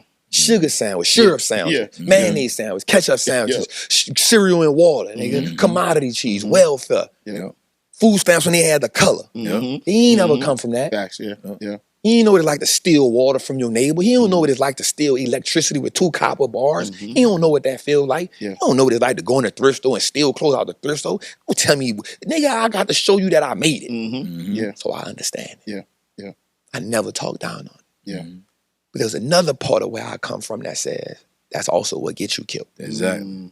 Snatched. That's also what gets you snatched. Yep, 1000%. Yeah. You feel me? No, it's so funny. I'll say this, right? So there was a moment in time we were all part of a mastermind, and a lot of us was making a lot of money at the time. It was the worst time of my life. I made the most money that I've ever made in my life. I'm from that element. It was the worst time of my life. I ain't never. I'm 6'3", 300-something pounds. These work. They work. I ain't never had security in my life, but I had to.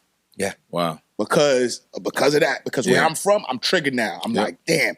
Now I'm getting awards showing and people don't understand business. So if I made $14 million, I didn't get $14 million in my pocket. Yeah. Your But people don't know that. Yeah, you know what I'm saying? So now I gotta move a little different. One of the worst, like I got triggered. And I remember you though. I remember at that point, you started taking a pivot. You was like, I'm not doing that no more. That's literally why I left the mastermind. Yeah. I remember you was like, we're not doing that. I like the competition. Yeah. I like what was going on. Yeah. I don't need you to give me an award. Yeah. Yeah. I don't want to show that. Yeah. Yeah. Nah, I get it. Yeah. I don't want to show that. Yeah. Because where I come from, the people don't care. They don't care. If the correlation is that. Yeah. I can show stock market stuff because it is in the market. It's in the market, right. That ain't nowhere in my house, it ain't in my pocket, bro. Yeah. It's in there, bro. Right. No. Right. I can't do that, bro. Yeah. Nah. Hell no. Yeah. That was the main reason I left that. Yeah, for sure. I don't want knowing. For sure. I could never. For sure.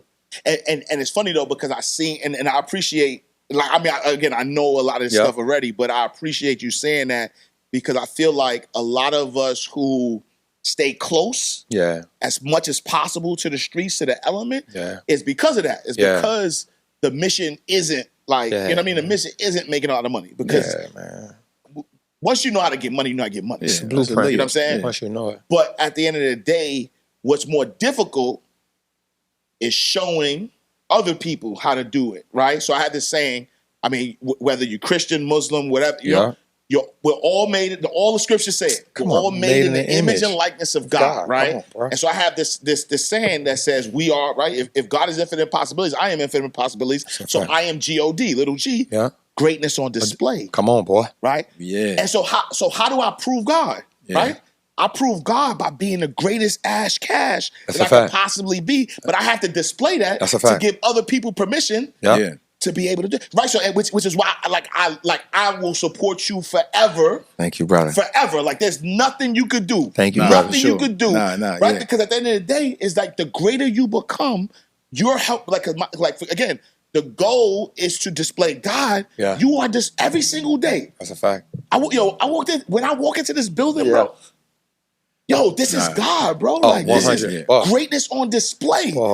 Right? And we're gonna get to that because again, like you've done and this is just the beginning though. Yeah. So like if we stop the story here, the amazing things that you've done and God has allowed, right? God, the grace of God is crazy. Like it's nothing but grace. It's nothing but grace, bro. Nothing but grace. But to be able to show people, and that's why again, y'all gotta look. When y'all watch this video, I need y'all like stay here because it gets better. It gets better. Remember the infomercial? It was like, get this, but wait,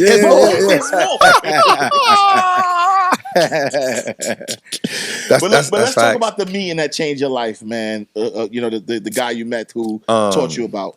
So I was in the cell, solitary confinement, and again, like I said, that wasn't my first time fighting for that long.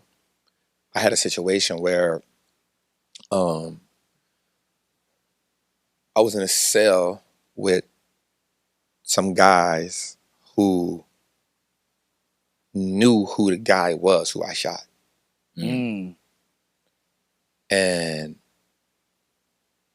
they came in, and you know, one of the things you don't do in prison is you don't really tell people what you in jail for. Yeah, they'll end up finding out on their own. They'll find out on their own, but I ain't gonna volunteer that information. As long as you know I ain't in this bitch on no rape, I'm all right. Right. Yep. I ain't messing no children, and I ain't raped nobody. Yep. I ain't shooting no woman. I ain't shot no elderly, bro. Long as you know that, I don't got to justify it. You'll see it on the news. Yeah. You know what I'm saying? So, dude was like, say, bro, ain't your name Leon? I was like what? Like, man, don't they call you Lil Leon? You from Mid City, right? And I just knew what that was. Yeah.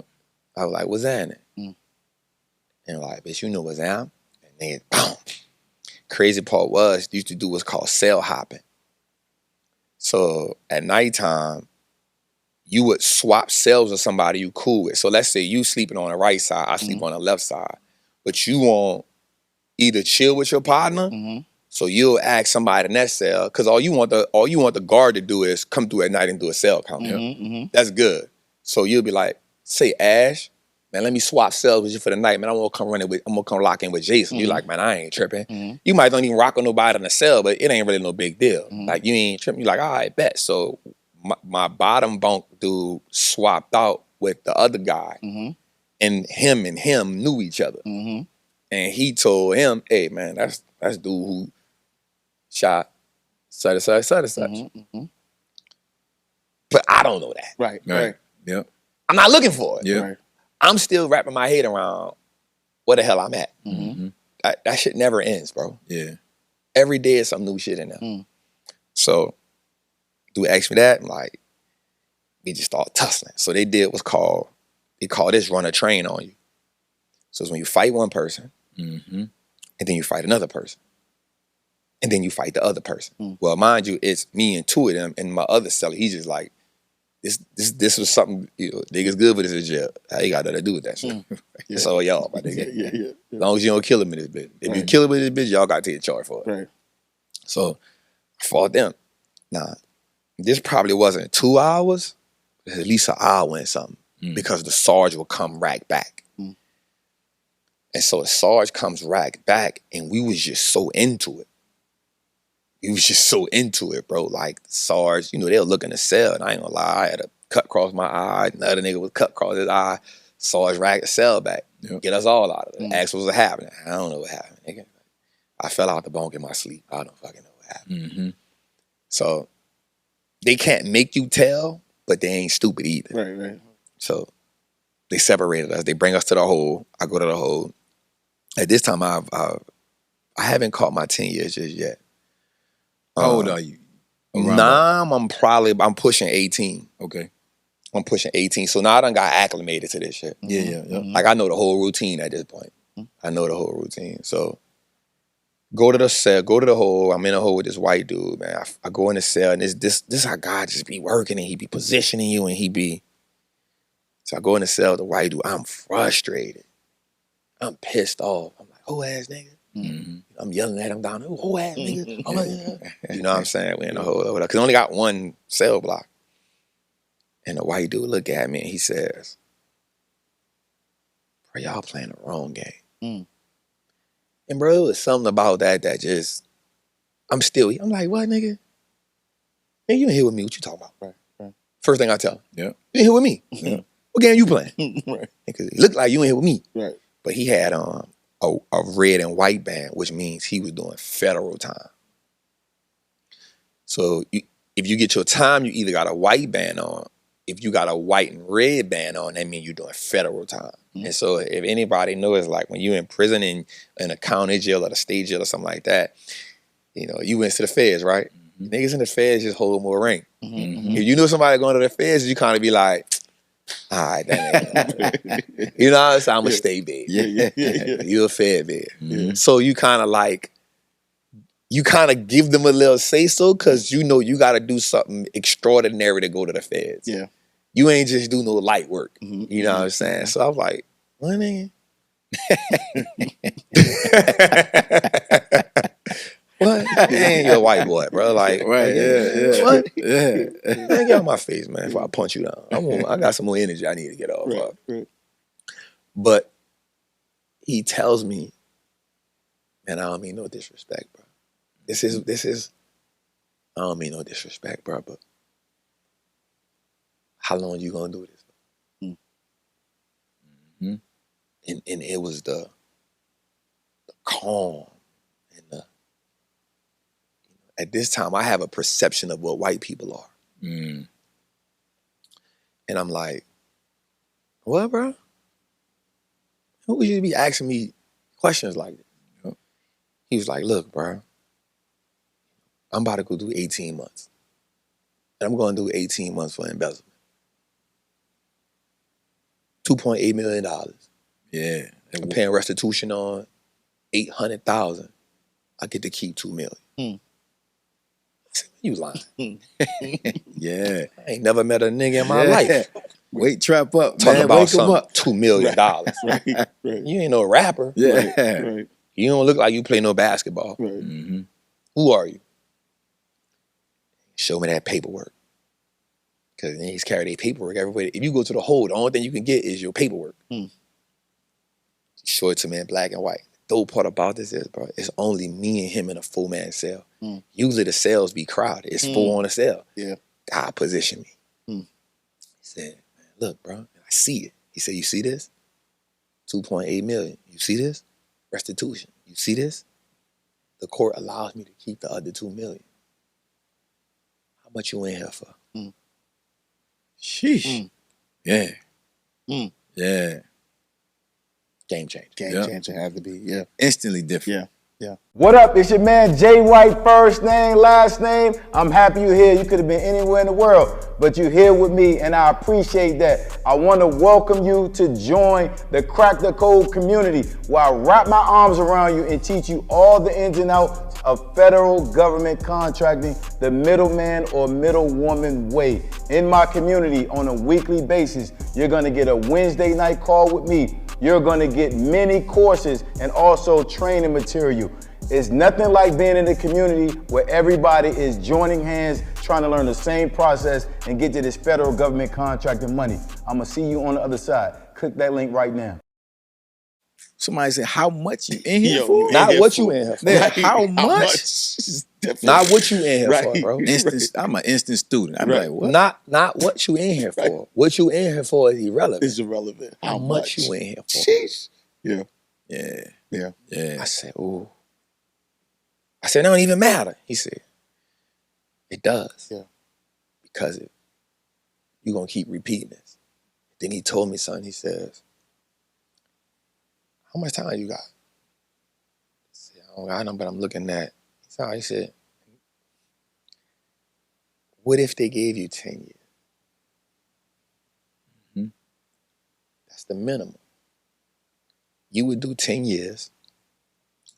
I would have been home 18, 16 months from now for more money than you ever seen in your life. Damn. And if I did it again, I would be able to come back to prison and still not get the 10 years that you got. I'm telling you, you playing the wrong game. Yeah. And again, my arrogance. Well, again, you playing, you ain't here with me. Right, yeah, yeah.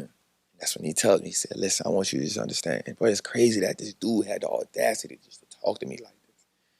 He was like, listen, man, you playing a game that's designed for you to lose.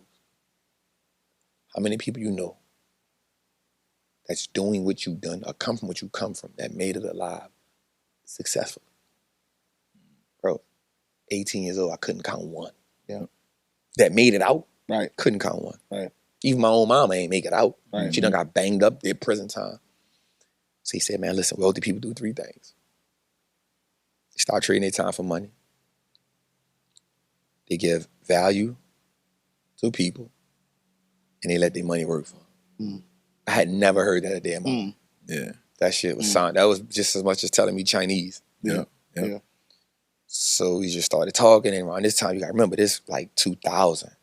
So this Polaroid pictures, it's the picture that really changed my whole life. And I remember this to this day, and I still have to go there. He showed me a picture of him in Iceland, I think. I think it's something like that. He was sitting in a pond with steam coming from it, with mountains behind it. And my brain at 18 couldn't figure out, how do you have mountains behind you? That tells me it's cold. Right. How are you sitting in a pool with steam coming from it? That tells me it's hot. How is that possible? And a place is called the Blue Lagoon. I haven't been there to this day, but I want to go there. Yeah. And bro, he's just showing me pictures of him traveling with his family, him on boats, with no famous people. Right. No famous people that I know of. Right. He said, listen to me. Again, it's a later conversation because now he got my full attention. For sure. He said, you invest in the stock market because the stock market is the easiest way to build wealth in America. You buy real estate because, you start a business because America rewards business owners. And you buy real estate because it's how you get away with tax. Yeah. That's the key. I just stuck with stocks because he said it was the easiest way. Yeah. I got my time a little bit later. I went upstate. I started just watching CNBC. Started watching. I started telling myself, like, how these white folks getting so rich? But I also remember telling myself, there's this rule I had in my head that said, the only way to build wealth in America and to be rich in America was to be doing some illegal shit. Yeah. It's the American way. I think about it, in the hood, you know, you grew up, Scarface and Godfather, Menace to Society, New Jack City. Right. That's the shit. Yeah. Paid in full. That's what you basing your life off of. Yeah. Yeah. That's King of New York. Yeah. That's what I based my life off. That's what I saw. That's colors and Sugar Hill. Yeah. This is my life based on this. So him showing me, and I was just like, yo, why these white people making so much money? Yeah. And I never forget hearing them, you know, just increase their wealth by 8 billion. And I was like, yo, them numbers exist for real? Yeah. At this time, Bill Gates has just been the richest man forever. You just thought nobody was never gonna beat him. Yeah. It's that era. Right. It's Warren Buffett. Then you hear Warren Buffett. I'm like, who the hell is Warren Buffett? I don't even know these people, bro. Right. That ain't my life. Yeah. If it ain't some type of kingpin or something, I don't know who these people is. Yeah. And so watching CNBC exposed me to a whole different idea of what was going on in America. I didn't see myself outside of hood. Bro, at this time, I had never even left New Orleans, but probably once or twice out the state.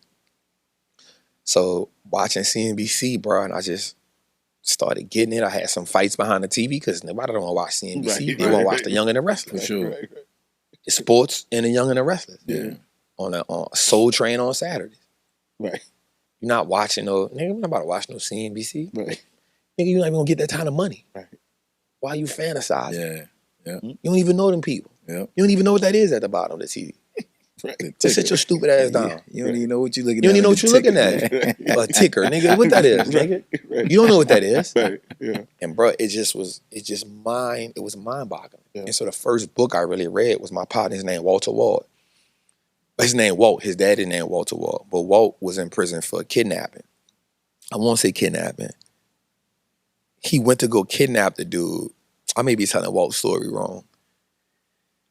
Walt daddy was a kingpin. And Walt's daddy was getting work from the kingpin in New Orleans. And everybody in New Orleans knows this dude named Richard Pena. So Walt's daddy was like right under Richard. And Walt lived in his daddy's persona. Somebody did something to Walt, and Walt kicked the door in to avenge whatever. And they duct taped the dude or something, and some kind of way they missed one of the dudes, something happened, and Walt wound up getting shot like 6 times.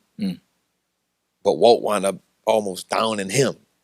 So Walt goes to jail, I think, for kidnapping and attempt murder, or manslaughter, something like that. I may be telling the story really wrong, but it was in the premises of that. But Walt had this, that's my dog. And I can say he the first one that really made me take getting money the right way. Walt introduced me to cop Robert Kiyosaki. And in Walt's mind, he was coming home and build a real estate empire. Okay. Walt would talk to me about real estate every day, all day.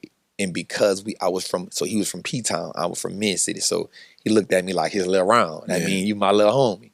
And I respected him. You know, he shorter than me, but he walked with a lip. He got the zipper. A zipper mean when you get shot in the belly, you see the zipper. You know, they had to stitch your ass back up. You know what I'm saying? So he got his little zipper on. He bad built like a mug, but he got his war wounds on. So you gonna respect that war wound.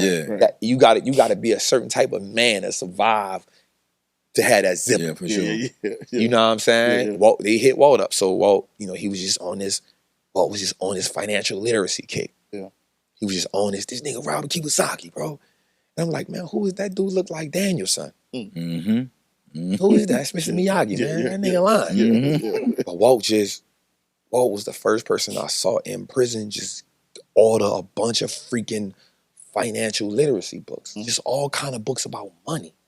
And I'm like, Walt, why you? And I remember telling Walt this, bro, nigga, I'm going to do construction, all right, nigga. We going to get some bricks, nigga. He was like, no, bro. that ain't it. Yeah. It's it right here. Yeah. And then he gave me that Robert Kiyosaki book, Rich Dad Poor Dad. He said, read that. And because I had so much respect for him, I read it. Yeah. I was like, oh, this different. Yeah. Yeah. Yeah. It's different. Yeah. It's different. What? Rich Dad, Poor Dad. Yeah. And I remember asking Walt, like, his daddy was really rich? Yeah. And Walt was like, no, it's just the mindset of how people see money. Yeah. And you talking about this, Walt was brilliant, bro. And so that was the start of my, okay, I'm not just watching the stock market. Let me learn about money. Yeah. Yeah. And so my dog, Walter Wall, man, he really, that's what helped me get to, that was the evolution of what I started doing. And then I remember, Katrina happened. And so I was working in a laundry. So that's why entrepreneur came in at. I had a business where I would wash clothes. Okay. Because I worked in the prison. I worked in the prison laundry. And so one of the things about being in prison is, you still won't be fresh. You still won't be clean. Yeah. You still won't have that look. And of course. There's a couple people that's real pivotal in prison. The person that work in the canteen, the person that work in the cafeteria, the person that work in the mailroom, the person that work in the front office, and the person that work in the laundry. Or somebody that work on a trustee board because they going out the prison so they can find ways. Or the dude who work in the medical room. Yeah. There's certain people, there's like a handful of people in prison that you want to get cool with them because you gonna need the maneuver. If you the tattoo man, you need to get, if you don't really get no money like that, you gonna hustle, so you gonna get cool with the dudes in prison. If you don't really get no money like that, you the dude in the kitchen because you slinging food. Yeah. You know what I'm saying? So you find your hustle. So I was like, all right, like, man, I ain't really getting no bread like that. My Uncle Walter, he was sending me some money here and there. So I wasn't getting money like that, like somebody like you might be getting bread. I'm like, shit, I ain't getting money every week. I know I ain't getting no bread. And I ain't about to starve. I'm about to hustle. I don't want to be a gambling fanatic because that's going to lead to trouble. Absolutely. That's going to lead to trouble. You feel me? 1000%. That ain't my thing. Like, I'll shoot dice, but I ain't start getting on that until I got in the laundry. So, bro, I'm not going to lie, bro. My partners, we was in a laundry, bro. If I'm lying, I'm flying, bro. We probably making like $2,000 a week. So there's 4 units in the prison. Well, I was I got switched from one camp to another. I got switched from a minimum security to maximum security. I'm about to make you laugh.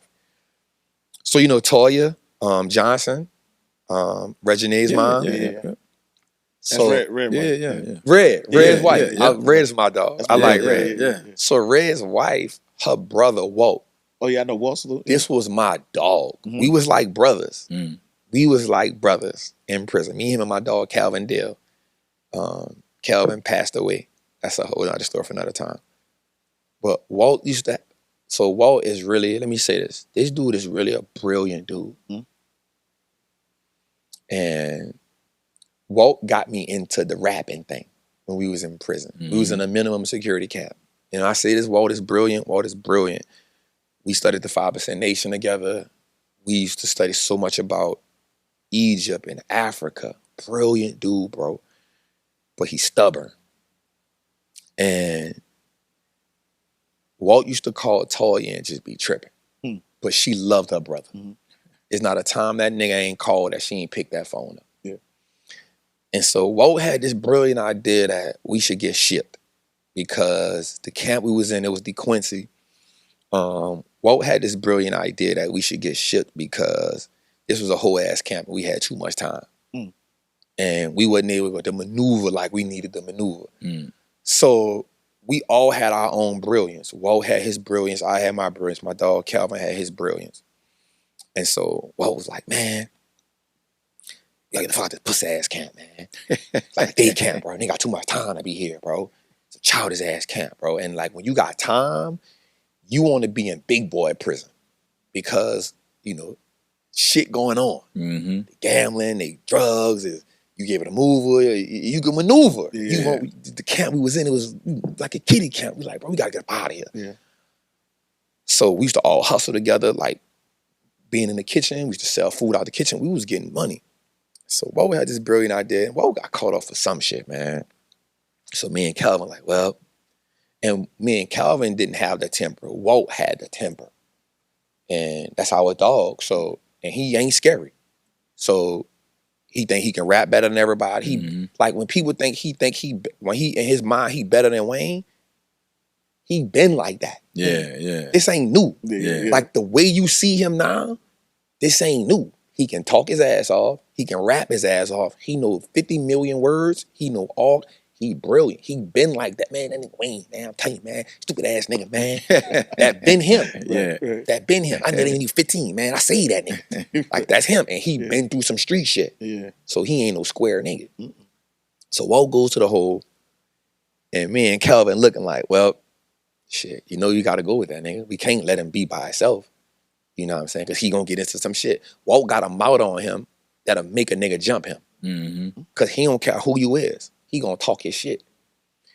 Even if you gotta punch him in this shit. You just, so me and Kelvin come up with this idea, and I said, all right, we knew this white dude, and we said, look, we gonna tell the white dude to say he bought some weed from us. So when a white dude say he bought the weed from us, we gonna refuse the piss test. That's gonna get us back there. So we get back there, we all get back there, we back there for 100 days. We trying to get shipped. Walt done started a freaking riot almost back there. Right? We ain't eating, man. We ain't eating no food. Y'all gotta ship us. I'm tired of being here. We've been here 99 days. What y'all trying to punish us for? We getting out of here. We ain't eating. So the people coming with the food, Walt throwing the food. We ain't eating that shit. So he like, Free, what's up? You eating that shit? I want to eat it. Yeah, for sure. 100%. I'm hungry, Walt. I'm hungry, dog. We already in solitary confinement. Why are we doing it? They gonna ship us because man, don't eat that shit, bro. I'm telling you, God, don't eat that shit. 7. Nah, I'm not eating the food. Yeah. People done sprayed all us down. They got this shit called Agent Orange. Bro, it'll take all your lungs out of you, all your nostrils, bro. And the people got us cuffed up in the shower together. And they told us, oh, y'all ain't about it no more. And I'm looking at Walt like, why I let this nigga get right, for sure. So Walt wound up going to this camp called Cottonport. Me and Kelvin wound up going to this camp called Allen Correctional Center. All us go to maximum security, but we don't go to the same place. So that the plan is gone. Right, Plan dead. So anyway, when I get to the maximum security place, I see that. So I start, when I get into the laundry, I realize that, oh, this the moneymaker. You want your shirts white. You want your drawers white. You want your socks white. You want your clothes pressed, but they got a press machine. I'm like, oh, I got an idea. I can start washing people's clothes. So in each unit, there's 8 dorms inside of one unit. 2 A's, 2 B's, 2 C's, 2 D's. And my goal was to wash your clothes was $2 a wash, or you can pay me $6 a week because you get it washed twice. I'll wash it for you 4 days, or you can pay me like $20 a month. And you should get unlimited washes. Bro, we had... I may have the subscription. Nah, for sure. And that was on the popping. Yeah. There's 4 units. There's Jupiter, there's Earth, there's Mercury, there's Mars, which is the cell block, and then there's Saturn. But everybody, we got one laundry. There's one dorm rep on each unit. There's one dorm rep in each dorm. I would cut the dorm rep off, and I would break the dorm rep off because you got to take the risk of bringing it back sometime. Bro, we was running up, bro, easy $2,000-$3,000 a week. I had so much stuff, I used to have to, you hold this, you hold it. So then I thought about, all right, in prison, there's a thing called tickets. Kinda, it's crazy, but it's what a parlay is now. It's what DraftKings is now. Wow. We had that in prison. My ticket was called Braveheart. So it was all of the college games, all of the football games, and what I would do is we get the USA Today from this dude named Chris Kellogg. Chris Kellogg would give me his USA Today paper. I would pay him for it, and I would just take the same spread that Vegas had. Or put it on the tickets. I would pay the dude that was in the mailroom to give me the carbon copy paper. I would pay him to give me the carbon copy paper, and then on every tier, there's the yard orderlies, so they can maneuver the stuff for me. I would pay the yard orderly to go, hey, I'm going to give you $5 to go bring these tickets to Saturn because they can walk up the yard all they want. You $5 to bring these tickets to Saturn. Once you bring it to Saturn, go to C1, go ask for such and such and such and such. That's my runner down there. So his job is to distribute all the tickets, collect all the money. He hold the money, but he got to send me a master sheet. the master sheet tells me everybody that played the ticket. Because I got to get the master sheet to see who hit and who didn't hit. And then once we see we clear that week, I would pay him 10% of whatever we clear. You typically won't get somebody that's not getting no store or nothing, because then that becomes how they eat. That's how they get money. That's how they get money. So they're going to guard that with their life. If you get somebody that's getting money, that's getting store money, they don't really care about it like that. You want somebody who not getting no money to them, because that's the loyalty is in their hunger. Facts. Yeah. So you had one person on Saturn, one person on Earth, you had one person on Jupiter, and then I was in, whether I was in Earth or whether I was in Jupiter, but I didn't want to do it, so I would let my people do it. And I would just look at the master sheet. And bruh, that was my hustle. Yeah. Bro, I promise you, bro, and this is no exaggeration, if I wasn't making $10,000, $15,000, bro, I wasn't doing nothing. Yeah. I wasn't doing nothing. Yeah. And so I would take care of my homies. So, bro, you got to hold this, because if you have too much stuff, you go to the hole for contraband. Why do you got $10,000 worth of shit and you don't got that much commissary on your thing? Right. So now it's like, hey, don't give me the food, give me the stamps, and we would pay out on all the big things. So, bro, I remember at one time, if I'm lying, bro, we probably had about $50,000 worth of stuff, $60,000 worth of canteen, bro. Yeah. Real talk, bro. And then from there, we got into loaning. Yeah. You know what I'm saying? So, all right, bro, like, say it's free, bro, let me get, $50 or $100. I'm about to go play poker. Let me get $50, $100. I bet. It got points on that.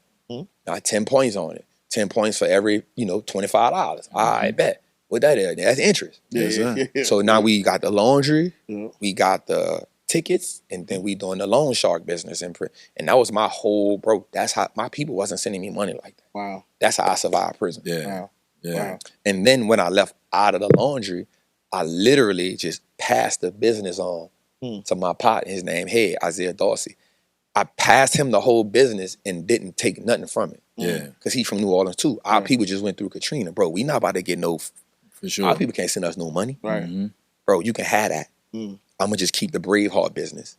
And I just need you to be able to use the laundry carts to run the tickets for me. But the business, I'm giving you everything. You got that. Yeah. And my dog, he was good. Yeah. So that was how I ate in prison. Yeah. You know what I'm saying? And that was my transition through prison, bro. It's just, that was my experience with entrepreneurship. That was my business with, like, bro, you always gonna make a way. Yeah. But also that's where I got introduced to God at a higher level. My partner named Rondell Goodman, he introduced me to Islam. And I'll say this, bro, like, I think people get too caught up in religion and not getting caught up in intimacy with God. I agree. Yeah. What I love the most about Islam was it introduced me to God in the most intimate way. Absolutely. There's nothing more intimate, and it's nothing against nothing else. There's nothing more intimate than making time for God five times a day. Absolutely. Yeah. There's nothing more intimate than getting up in the morning, out your sleep. I gotta pray to God. There's nothing more intimate than 12 o'clock in the evening. Let me stop what I'm doing. I gotta pray. There's nothing more intimate than 4 o'clock. Let me pray. There's nothing more intimate. Maghrib prayer. 6. Let me go pray. There's nothing more intimate. Isha pray. 5 times a day. There's nothing more intimate than that. I enjoyed, and I still do that. Till this day, bro. There's been times where I fell off, but so even when I really got into, like, understanding the Bible more, I still kept that philosophy. And I know people gonna be like, no, you get it. It's all about my intimacy with God. I wasn't in it to do nothing. I just know the reason why I got saved so many times, bro. I can walk away from prison at 16, bro, and say, ain't nothing slimy happened to me. I lost a couple fights, I got stabbed, but bro, can't nobody. I've been home 17 years. Here's what I understand, bro. Being on this internet, people who was in prison see me. A nigga might can say, man, I whooped that nigga ass. Nigga can't say, I stuck my finger in that nigga ass. Right, exactly. Fuck that nigga. Nothing like that. Can't no man walk around this world and say that. 16 years old, bro. Petrified. Yeah. Nothing. Homeless at 13, my mama in prison, bro. here. 15 years old, bro. Multiple shootouts. Here. 2 bullets in my leg, bro. You can still see them big ass guns. Yeah. Missed the artery by a half an inch. The man said if it would have hit the artery, we'd had to cut it off. Sheesh. No insurance. Nobody to bring me to, bro. I had to get a ride from my homie through a stolen car. Bro, drop me off a block from the hospital and I'm gonna walk to the trauma unit. The other one skipped past here. How you got shot, man? I don't even know. They just started shooting. Where you was at, I can't even remember. I was just walking. 15, dude got me halfway in a Cadillac Seville. You know how deep the trunk is, bro? Absolutely. 1998, bro. I come up out of that. I got my 25 on me. I just hit pow, pow, pow. Almost shot myself, but it was enough to make him get up off me. I shoot out. Through the 10-year bid in prison. I'm in the cell with a dude. They keep catching on fire. Yeah. I come home from prison, bro. Multiple shootouts.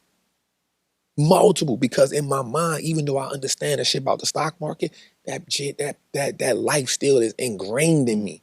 So even after you come home, man, that's what I know. You came back. Yeah. Yeah, that sound good and all. Think I gotta get money. Cause in my mind in prison, bro, I can do another 10 years. That's what people don't talk about. I'm in prison, bro. The mindset is, nigga, in prison don't make you better.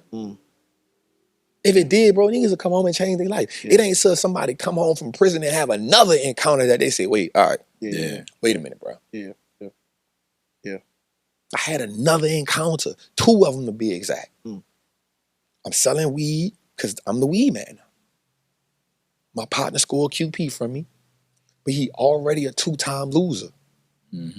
So when the police pull us over, I gotta take that charge. Why? Because I went to prison for attempted murder on robbery. I got a violent offense, but I got 0 drug offenses. He got 2 drug charges. If he get another drug charge, he out of here. I gotta take that charge, even though I sold him the weed. That's how you don't value your life. You don't value, nobody tells you, bro, like, and this is not a, oh, you old enough, you know better. It ain't, bro. It's what's ingrained in me. That's why I can't judge nobody in the street. I just try to be the voice to help them understand. Bro, it's certain stuff that's just ingrained in you that you need time to unlearn. I come home from prison, bro. It took me about 8 years to stop, and I still do it. I still take a shit with one pants leg on, bro. I don't know how to not use the bathroom like that. If I try to just pull my pants on like that, bro, I'ma feel so awkward, bro. Absolutely. If I just go to the shit and just put my pants on my leg, bro, in my mind, bro, if somebody run in here, bro, I'm assed out, bro. I got one leg, nigga, legs open. In the comfort of my house. I do not know how to do it. It took me about 3 years to be home to stop getting in the shower with slippers on. Bro, like God's grace is what got me here, bro. The people kicking my door, bro. 10 pounds of weed, $10,000. Another 223 and a 40 with an extended clip in the beam. Leon Howard versus the state of Louisiana. 2009, bro. Not guilty. Why? Fruit of a poisonous tree. You kick in the door, no search warrant. You stay in the house 2.5 hours. Then you come up with the search warrant. Bro, I had to prove to them people that I wasn't guilty. Not that I wasn't guilty, but that the law did something wrong, because I'm guilty as hell. Yeah, for sure. And my lawyer said, listen to me. John Fuller, I love him to life. He said, listen to me. And this would let me know courts is some kangaroo shit. It's never about if you're guilty or not guilty. It's always about who can tell the best story. That's it. You wanna know why OJ won that trial? Because his lawyer made a story around, if the glove don't fit, you must acquit. That shit ain't never about what's fair. Do you got money for a lawyer? If you don't, that's why the dude, when they made this, Jay-Z made a story about it, the reason why the dude killed himself was because he didn't have money. He stayed in there for 3 years, bro. 3 years on some shit he did not do. But he ain't had the money to fight him. If you don't got the money to fight him, you're done. You're done. So he hung himself. Why, bro? Because prison is freaking hell. It is made to break you. You're not made to be in a cell by yourself. So when they put you in solitary confinement, bro, it's made to make you go crazy. Yeah. This is why you see grown-ass men throwing shit on each other, bro. Grown-ass men throwing piss on each other. Grown-ass men jugging each other first up. And when they jug you, bro, I got jugged in the back. Nigga told me, don't cry, bitch-ass nigga. You know what this is. How you tell me that? And you took that weed from us. Nigga, you and your partners, take that. You know what this is, bro. Don't go to the man. And I got to eat that. I got the mark still right here on my back. You got to eat that. I know what that is. Hey, bro, man, bring me to the dormitory doctor. Somebody in the dorm, the old dude named Goat, he know how to stitch me up. Put some peroxide on it, put some alcohol on it, put some Neosporin on it, stitch me up. That's, man, God, bro. Yeah. Not guilty, nigga. Yeah. God. Yeah. God, with my home, we go hit a lick, bro. Real talk, that's my dog Calvin. And that's why I say it's another story. Me and my dog Calvin, Walt was in prison. Walt had went back to prison. Me and my dog Calvin go hit a lick. You know why? Because even after I found out guilty, bro, I couldn't get that shit out of me. Yeah. Even I'm using the market. I'm telling my homies about the market, but I can't get that shit out of me. Because I've been in the streets longer than I actually been a free man. Yeah. I had been in prison longer than I was a free grown man.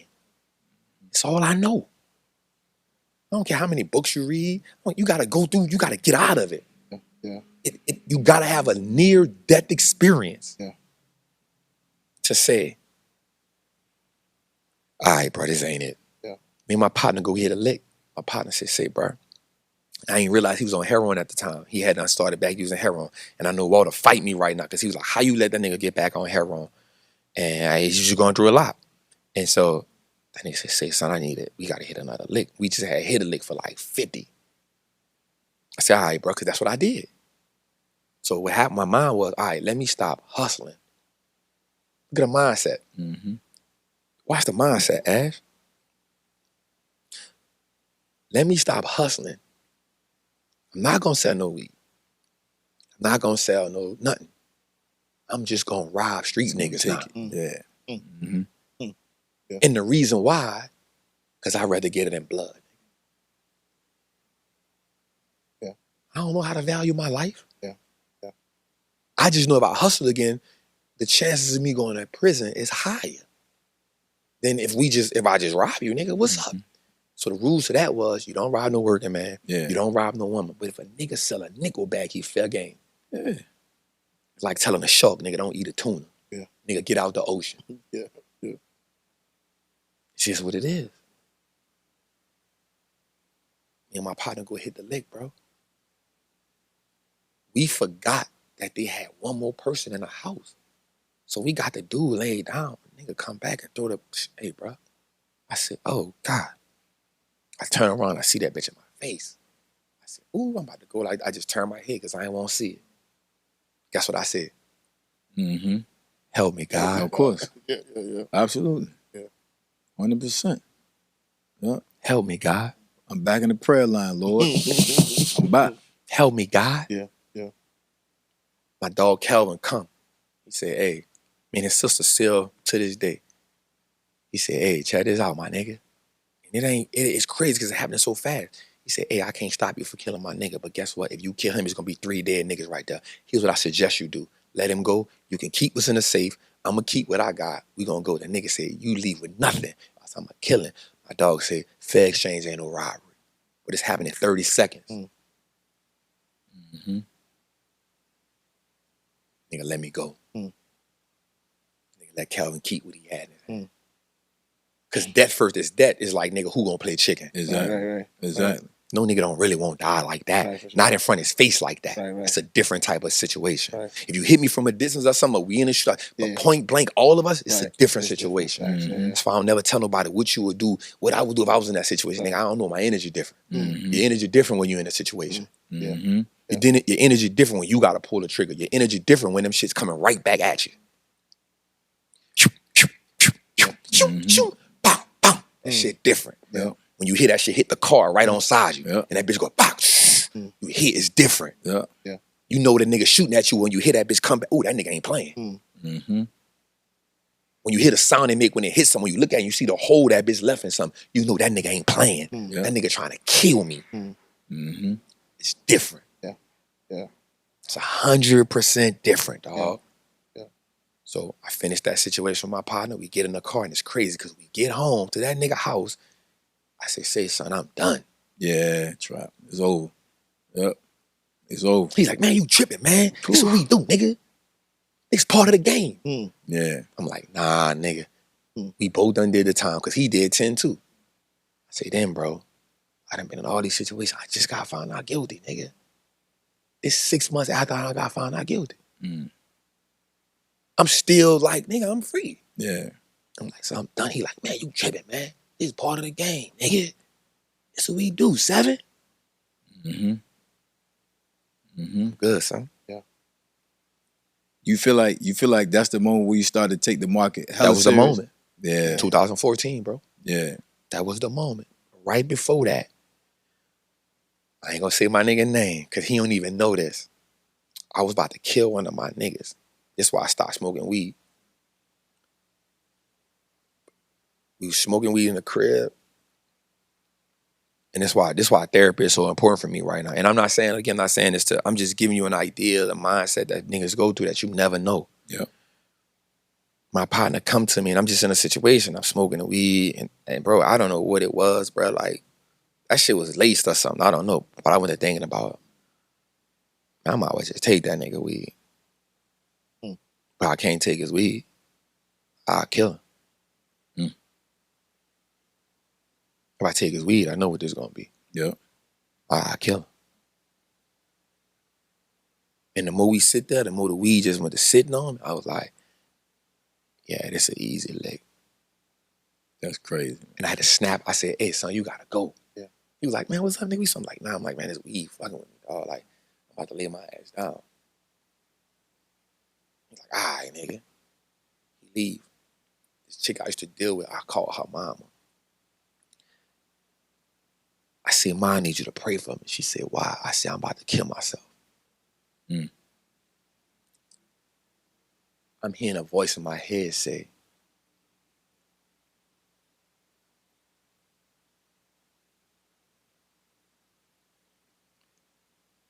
I'll never let you live, nigga.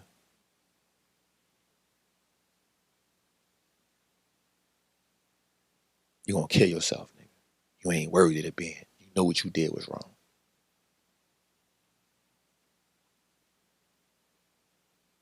And bro, I thought about that shit forever, nigga. I had the gun in my hand. And I remember calling, I said, Ma, I just need you to like pray for me. This shit on me heavy right now. She said, son, it's not my real mama. She said, son, I rebuke that in the name of Jesus. She said, go get in a cold shower right now. Bro, I never forget this, bro. I got in the shower, I turned the water on with all my clothes on. She made me stand under that water and she just prayed for me for 15 minutes. I remember one of the things I heard her saying the whole time my heart, nah, we still good. She said, Lord, if I had 1,000 tongues, I couldn't ask you enough to save this boy's life. She was the same woman that came to court for me when I was going to trial. She's the only person that came to court for me. My own mom ain't come to court for me, dog.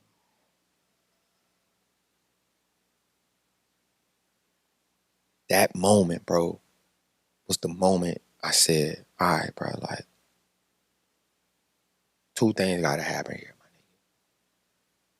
You gotta get right with God. You gotta leave this shit alone. Yeah. 2015, my daughter mama gets pregnant. I have my daughter. I make a promise to God. I will never see the streets ever again. I will never touch them. I will never step foot in them. I will spend the rest of my life, and this is my exact words, if I gotta be a square nigga, I'm gonna be a square nigga. Because my daughter don't deserve to see me in a box. She don't deserve to come see me in prison. And so I tell my daughter to this day, you know, like, in my heart, I need you more than you need me right now. Yeah. There's gonna be a point in my life, in your life, where you're gonna need me more. But right now, I need you more than you need me because you are the reason why I can never turn around. Mm-hmm. And that's where the birth of Wallstreet Trapper came from because I took this shit serious since then, bro. Yeah. I took this shit serious, dog. Yeah. Because I remember seeing dudes going to the visitation cell, the visitation room, coming back crying because one of my niggas, he told me one day, he said, bro, another nigga get to put his morals in my child. Mm-hmm. Mm-hmm. I never forget that. Mm-hmm. He had 200 years. It's hard to give back 200 years. Yeah. It's easier to give back a life sentence than it is 200 years.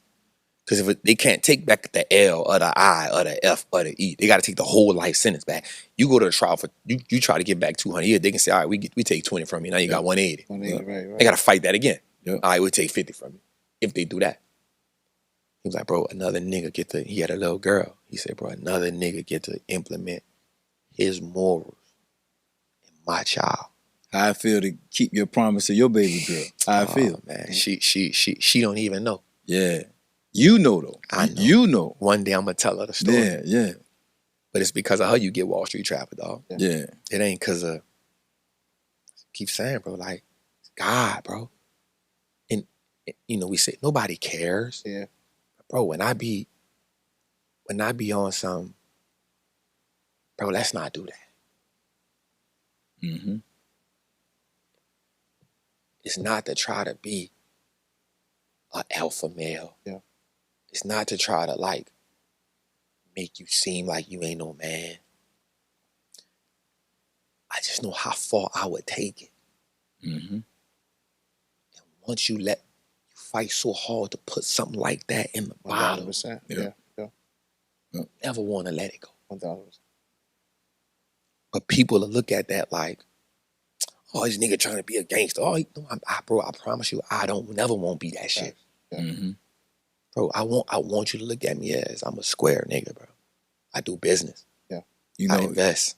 The crazy thing is, yo, I was smiling a while back when you talking because when people get the opportunity to hear your story or feel the passion, Yeah, man. and I promise y'all, man, when y'all watch this joint, you gonna feel the passion from this dude, like legit, right? Yeah. But when you get a chance to feel the passion and now your success story on who you are and it's still being written, right? Yeah. And you said we got Wallstreet Trapper because of your daughter. Yeah. And then when you are building your communities, teaching wherever you're teaching at, being on all the stages that you've been on, everybody don't know all of the story. Yeah. Yeah.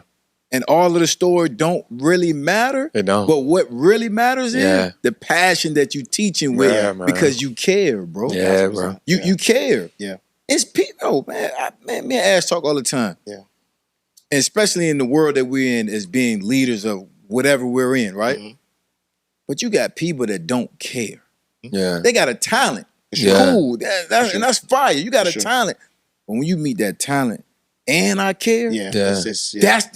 that's the part I smile about when you say I never know how far you gonna take it. Yeah. Yeah. Somebody that don't know, yo, I'm gonna be in the trenches with you, dog. Right. Yeah. If my time allows me to, Oh, I yeah. care so 1,000%. much Yeah. that if I see that you putting in Yep. a little effort, I'm getting that I with think you. of my 80%. Let's go. Yeah, dog. bro. Because I know the cliche is if I can do it, you can too, right? Yeah. That's a cliche. But nigga, if I can do it, you can do it. Yeah. So what am I talking about? So when I see you talk with all your passion, bro, and your community, my mama, bro, Man, Yeah. my for sure. mama, Yeah. you know what I mean? Yeah. My own mama Yeah. texted me, did you jump into this stock today? Yeah. I said, Mom, I did, yo, but I can't. But you do it for me. You know what I'm saying? Nah, she be like, nah, he just talk with so much passion. Y'all remind me of each other. Yeah. I was like, Mom, that man been through something. 1,000%. Yeah. I said, that man care, Mom. Yeah, man. I said, when somebody's consistently doing the same positive act with the same energy, that man care, bro. Yeah. That man care, bro. Yeah. Yeah. I Appreciate you, that. bro. I appreciate that, bro. Sure. That's And I'll just Yeah, man. double and say that though, because I feel like you get to a point like you've technically have made more money than you need. Right? And when somebody I don't think people understand your work ethic though. Yeah. I think people in your community do. Yeah. But I think that a lot of times when people see you, oh, he got millions of followers and making money, he's showing off his, how much he's making. People don't realize like how much it takes though, how much is sacrificed, right? Meaning that you gotta not be doing this for money because you got the money. Yeah. But again, the sacrifices that it takes, the research, right? In order to lead the people the way you lead the people, you not out. And we be in a lot of circles together. Nah. Trap ain't out. Yeah. Trap ain't out. Trap is locked in. I'm locked in, bro. He's locked in. Yeah. You know what I'm saying? Like day in, day out. You know what I'm saying? And again, that's a testament to like the real passion. Yeah. And if you could talk a little bit about that for a second though, right? Because I feel like a lot of people from where we come from feel like money's the answer, right? And I know for me, like once I became financially free, let's just say that, when I made enough money where I was like, all right, now I don't have to, my kids are good, I don't have to worry about certain things anymore.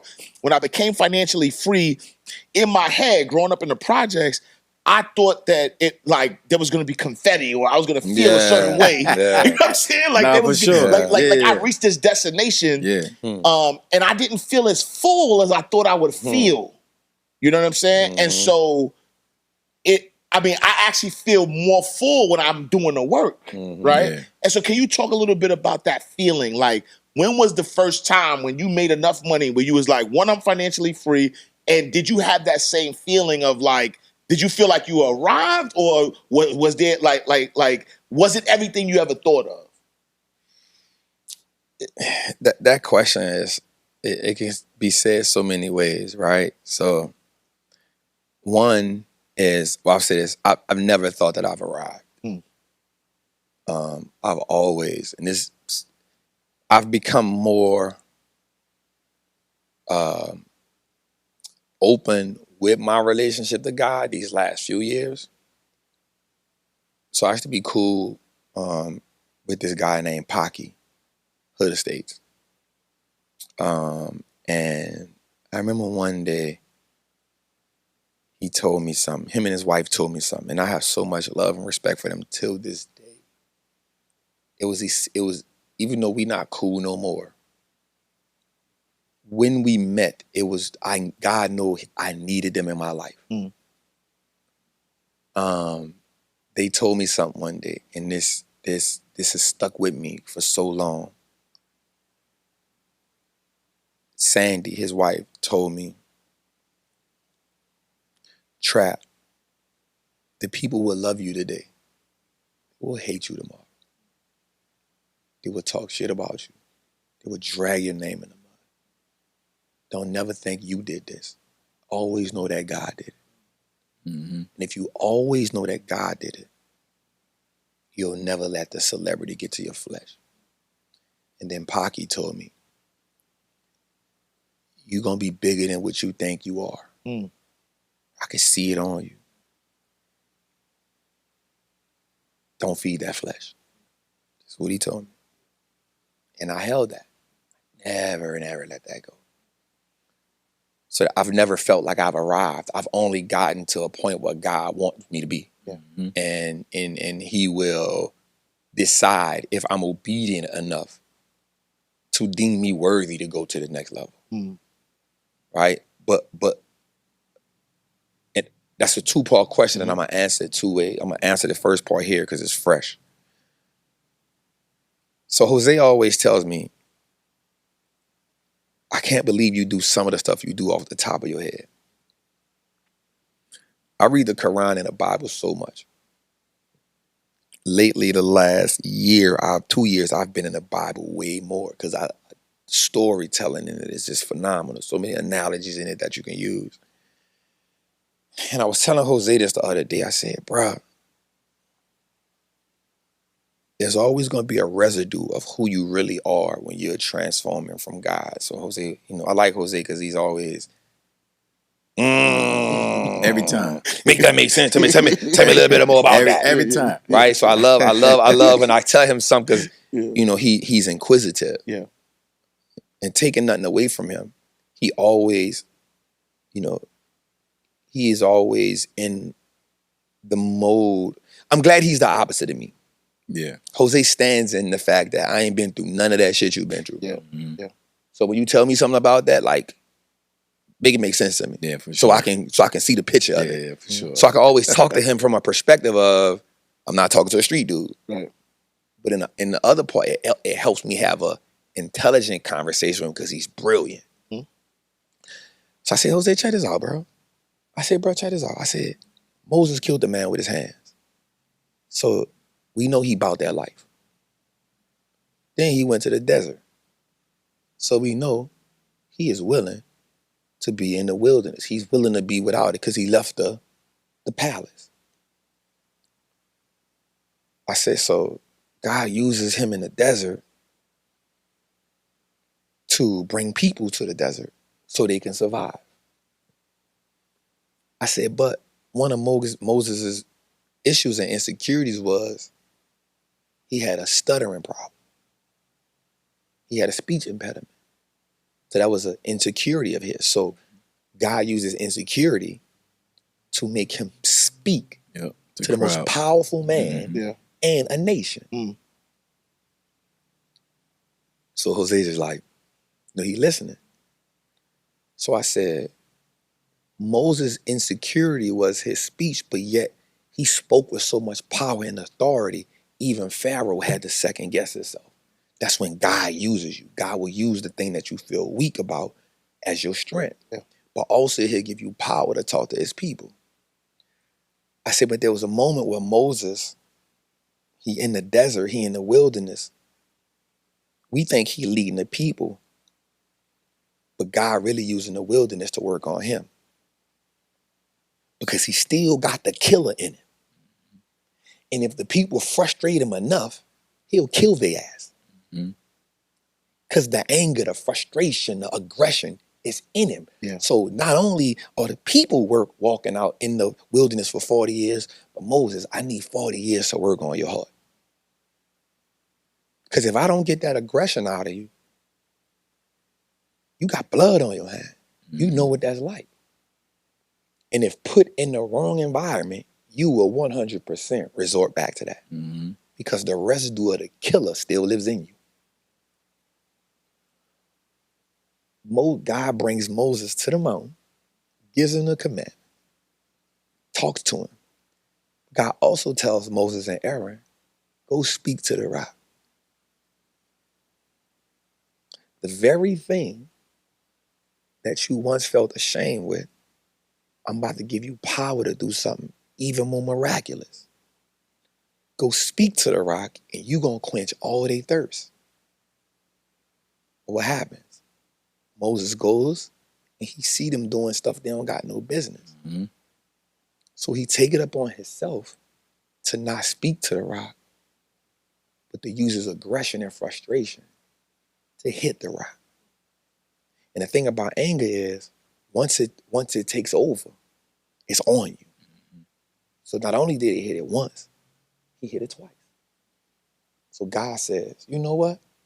I'm going to still bless them, Moses. But because we didn't work on your heart enough, and because that residue was still there, and you ain't get as intimate with me as you should have, your journey stops here. Can't go to the promised land. I'm going to let you see it. Ooh, but come rock with me. Yeah. And watch this. Yeah. Job well done. Yeah. And here's what we know. Moses was old, but for him to strike the rock and still make it crack, I mean, he still had strength. Yeah. He still could have had another 10, 15, 20, 30 years in it. Yeah. And I said that to say, if we don't learn how to fix that thing in us and give God complete control and complete surrender, we'll only see the thing that he actually wanted us to take people to. And so the reason why I keep on working on a thing, the reason why somebody can piss me off and I can be like, hey, I gotta give you grace right here. Yeah. I gotta give you grace right here because if the thing comes out of me, you jeopardize the mission. So that's why I never feel like I arrived. I heard you. Because I'm still working on the thing. Heard you. Money don't mean I arrived. Yeah. I heard you. Loud and clear too. That don't mean I arrived. Yeah. So it says that those who live of the flesh shall die of the flesh. Thanks. Those who live of the spirit. So guess what, bro? If I worship that money, I'm of the flesh. Yep. I'm all right. Yeah. I ain't tripping on that. Yeah. So that's the first part of it. And the second part, Ash, was I just feel like, you know, again, God is using me, bro. And so, yes, I did want to become financially free. But then you start realizing it's hard to tell somebody who come from where we come from that money ain't everything. Nigga, money is the only thing. Yeah. It's oxygen and there's money, nigga. I'll worry about the rest of that when I get some money. Exactly. So it's hard for me to tell people. That's why I encourage you to go get the bag. Yeah. That's why we said, you know, I came up with a saying, God and money. Yeah. It's simply saying that God first and then get you some money because it says in the word that God gives us the ability to build wealth. It also tells us abundance is our birthright. It also tells us diligent hands build wealth. When people fail to realize is Jesus had, I want to say 32 parables. And 13 of them was about money. Yeah. So he ain't never told us to be broke. But we don't worship that money. So for me it's, yo, go get you some money. Because once you get the money, you can fix the other shit that's wrong with you. It's hard to fix the other stuff wrong with you as long as you got money problems because the money problem is going to reign supreme. Right. You can't go to therapy if you got money problems. Why? Because therapists need money. Right. So I can't fix the other stuff until I give me some money. So let me help you get some money. And then you will realize, hey, you know what? The money don't fix shit. Yeah. It just helped me pay these bills. So because I don't got to worry about these bills, and I got room to get me a little more money. And once I learned the blueprint, we already talked about that. Once you learn the blueprint on what it takes to get some money, you ain't tripping on that. So now let me fix the other stuff that's wrong with me. Now let me learn how to love on this woman. Let me learn how to love on my daughter. Let me learn how to be compassionate to my homies. Let me learn how to give somebody I don't know grace. Let me learn how to not hit the rock when I can speak to it. Let me learn how to be gentle with my word. Let me use my words the right way because in the beginning said, the beginning was the word. So let me use the word right because the word is actually more powerful than a gun. So let me use that right. Let me work like that. Be ye the same mind that was in Christ. So let me learn. Let me study Christ and see how he gave the Pharisees and everybody so much grace even while speaking truth. So how can I speak truth and still give you grace? But I can't do that if you still working on some bread. None of that shit matters if you ain't got no money. So let me help you get some money. And then I can show you, black man, hey, you wasn't loved properly, so you got abandonment issues like me. Let me show you, hey, bruh, you know, you ain't had no father, so really the reason why you running around like this is because you trying to prove to everybody you a man. Let me show you that the reason why you don't really love women or compassionate with them like you supposed to be is because you felt like your mama always worked, or, bro, you saw your mama be a rockhead. You saw your mama do some shit that messed the average man up. But you dealing with that. You saw your mama prostitute. You saw your mama do this. Hey, let me help you get some money so you can fix the other issues so you can show up in the world the right way.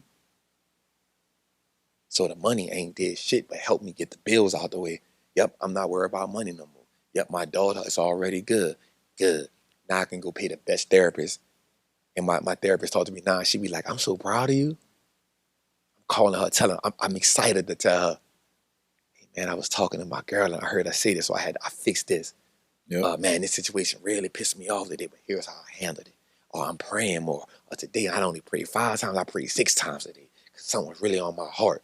It's me being here and saying, you know what? I'm frustrated today. This shit is not going away. I need to go. Let me go home. I'm going to call it quits for the day and it's 1:30. But the old me would have been like, I'm going to push through it. I'm going to push through it. Now, when anybody on the team come through, I'm snapping at them. Yeah, you're getting at them. It's showing up with that fire. It's showing up with that venom.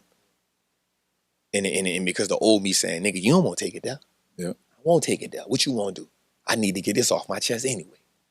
So he's like, nah, hey, I'm going to go home today, y'all. Mm-hmm. If you need me, call me tomorrow. Yeah. Let me take this day for me. So that's what I want to exude to the world. Sure. They got enough of us trying to be gangsters. Yeah. Sure. They done tricked us. Sure. Let me, you know, we had a little issue not long ago. Everybody know what was going on. And some dude, I told Jose this. Jose said, bro, I saw it in your face that you were battling with this and that. And I said, Jose, this is what God told me. If you answer it any other way, then you give them permission to revert back to who they wanted to get away from. So because people look at you and they know your story and they know what you've been through, they look at you and they say, if Trap did it, I can do it. Yeah. If Trap graduated from the streets, I can do it. Trap not glorifying murder. Trap not glorifying killing a nigga, shooting a nigga. He not glorifying none of that. Trap on here talking about money and God. So guess what? If Trap did it and I know what he went through, bro, I see myself in him. Because like you said, hey, he talk my language. Jim Cramer don't talk my language. Nothing against Ian. He don't talk my language. Yep. Aristotle, he went to the army. He can speak to that language. But from some street shit, I speak it. And I like everybody in this game because I feel like everybody got a language 1000%. on who they talk to. So if you've been in the military, guess what? That young boy can teach you, hey, this is what I did to get out the military, fam. Mm-hmm. Tay Sweat was a coach on this. Hey, that Terry was a principal. I remember telling Terry, hey, you don't need this. There's a bunch of women in corporate America that you got the language for. I can't talk to them. Mm-hmm. I ain't never sat behind a principal's desk. Yep. Ashley Fox, you know what it's like. Yep. So everybody, you speak to a people. Yeah, facts. Your voice is for them. Yep. That's it. Voice is for them. Facts. So if I crash out, the people who my voice is for, I give them permission to revert back to the person they was trying to evolve for. sure. If I don't step in this thing 100% of the way. Yep. That's my mission, bro. Yeah. Awesome. You know when I walk through the doors, bro, I'm like, all right, we're gonna interview Trap about this. Yeah. Like mentally. Yeah. I'm like, we gonna do this. Yeah. But bro, I feel like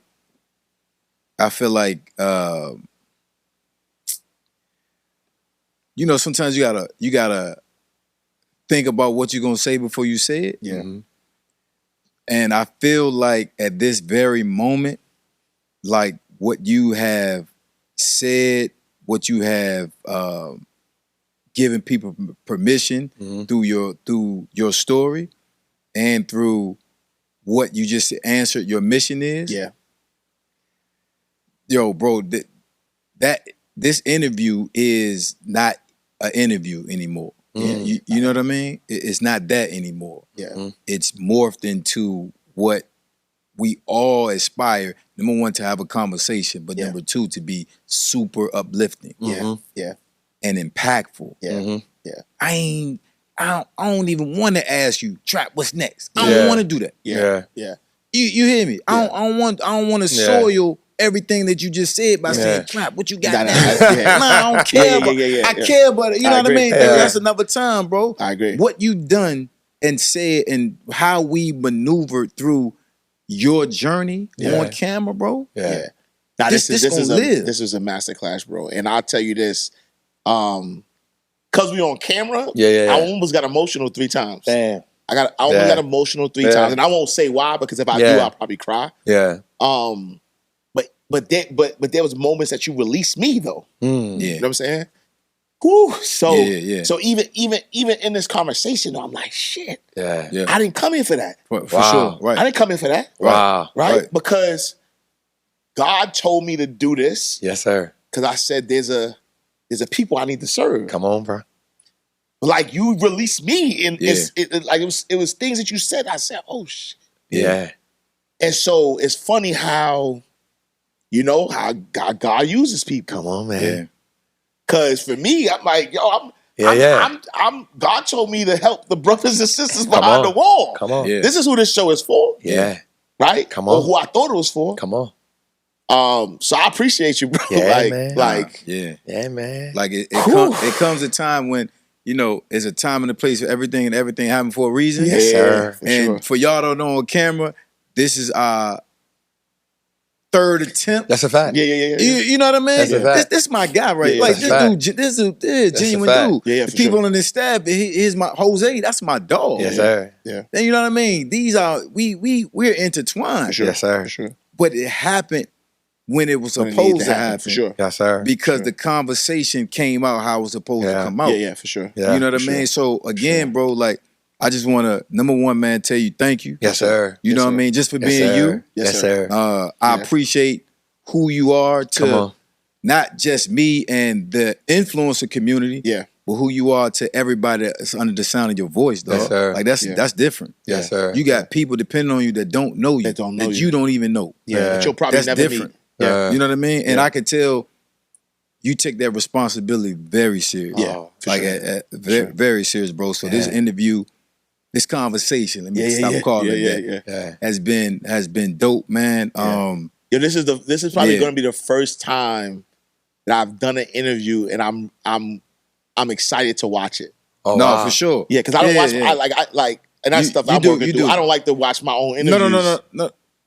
You watch yourself all the time, bro. No, but interviews, I don't like watching Yeah, myself. a real thing is, bro, you just told me you watch yourself. Yeah, but no, what I'm saying is that interviews, I don't like watching my own interviews. Yeah. Like He capping. I'll tell you He this. capping.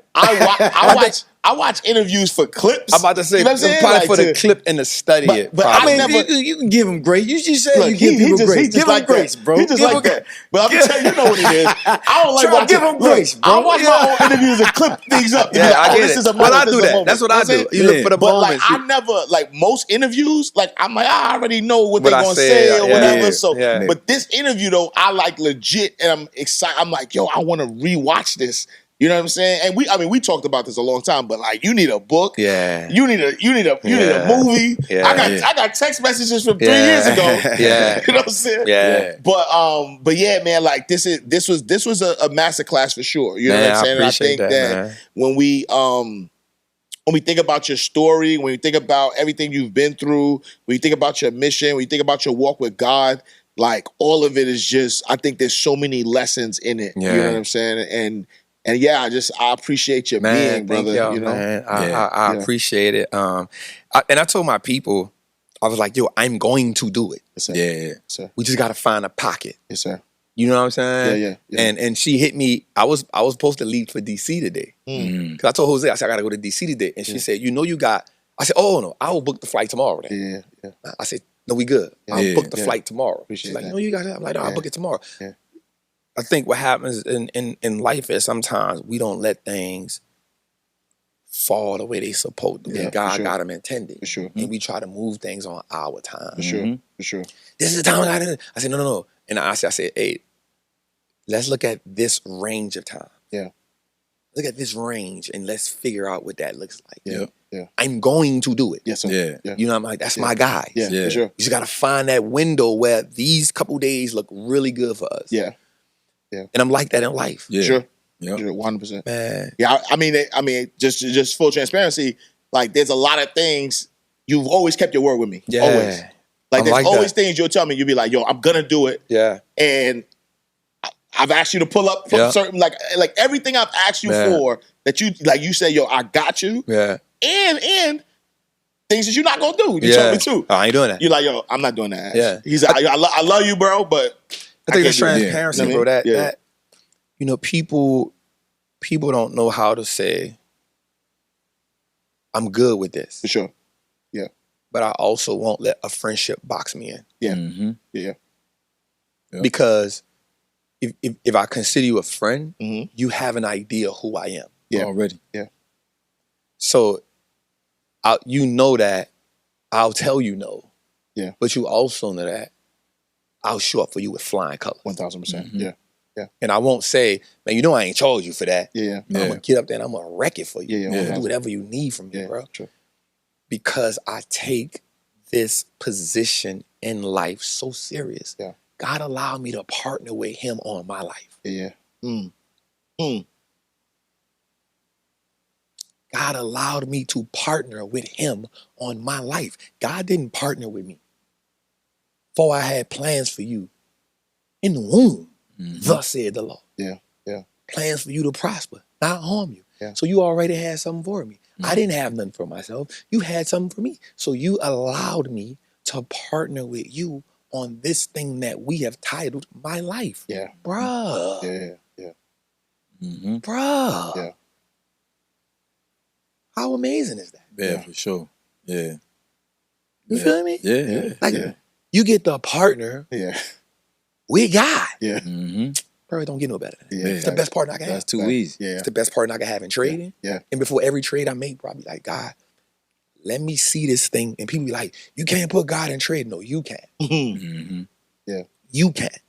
I can. And you can't put God in business. No. You can. That's my best business partner. You can't put God in a relationship. No. You can't put God in your relationship. That's my counselor. Yeah. It's my everything, bro. Yeah. Because my relationship, my resume with God is horrible. Yeah. But his resume with me is immaculate. Yeah. And so now I'm just trying to catch up. Yeah. So, bro, like, man, I appreciate y'all giving me the opportunity, bro. Yeah. This ain't, y'all give me an opportunity to sit at y'all table, bro, and hopefully we can just bless some people. Yeah. Nah, it ain't hopefully. Yeah. That's what's We gonna just happen. gonna bless some people. Yeah, that's what's gonna If we happen. can do that, we did what we were supposed to do. That's what's gonna happen. Let's dog. go. You hear me? For sure. Hey yo, if we had a studio audience, I'd tell Yeah, everybody yeah. clap it up. Yo, man, this was a masterclass for sure. This was a masterclass. This is the longest conversation I ever had with Trap. Yeah. Dude is a man of his word. For sure. I text him, he hit me back. Yeah. If he don't hit me back, guess what he'll say? Yeah. My bad. My bad. Like, you hear me? Like, that's Yeah. cool. For sure. That's cool shit anyway, man. I can go on. But Yeah. yo, go ahead. Do what you about to do. Listen, do it how you about we to do are it. closing out another awesome episode of Crime Pays, the #1 personal development show. I was gonna call it a podcast, but it's the show. personal development show. On the planet for formerly incarcerated men and women and their families. Make sure y'all join us. So we just started our academy. Make sure y'all join the Crime Pays Academy. We'll have more intimate conversations. We'll have all of the personal development things that you need, whether you are still behind the wall, about to come home, or if you just came home and you're trying to figure out how to get your credit right, how to start the business, how to trade, whatever you need. Come on. Crime Pays Academy. We're going to make it happen. I am Ash Cash, the financial motivator. I'm Jay White, first name, last name, the #1 federal government contracting coach and mentor. Yo, we out of here. We'll see you next time. Same time, same place.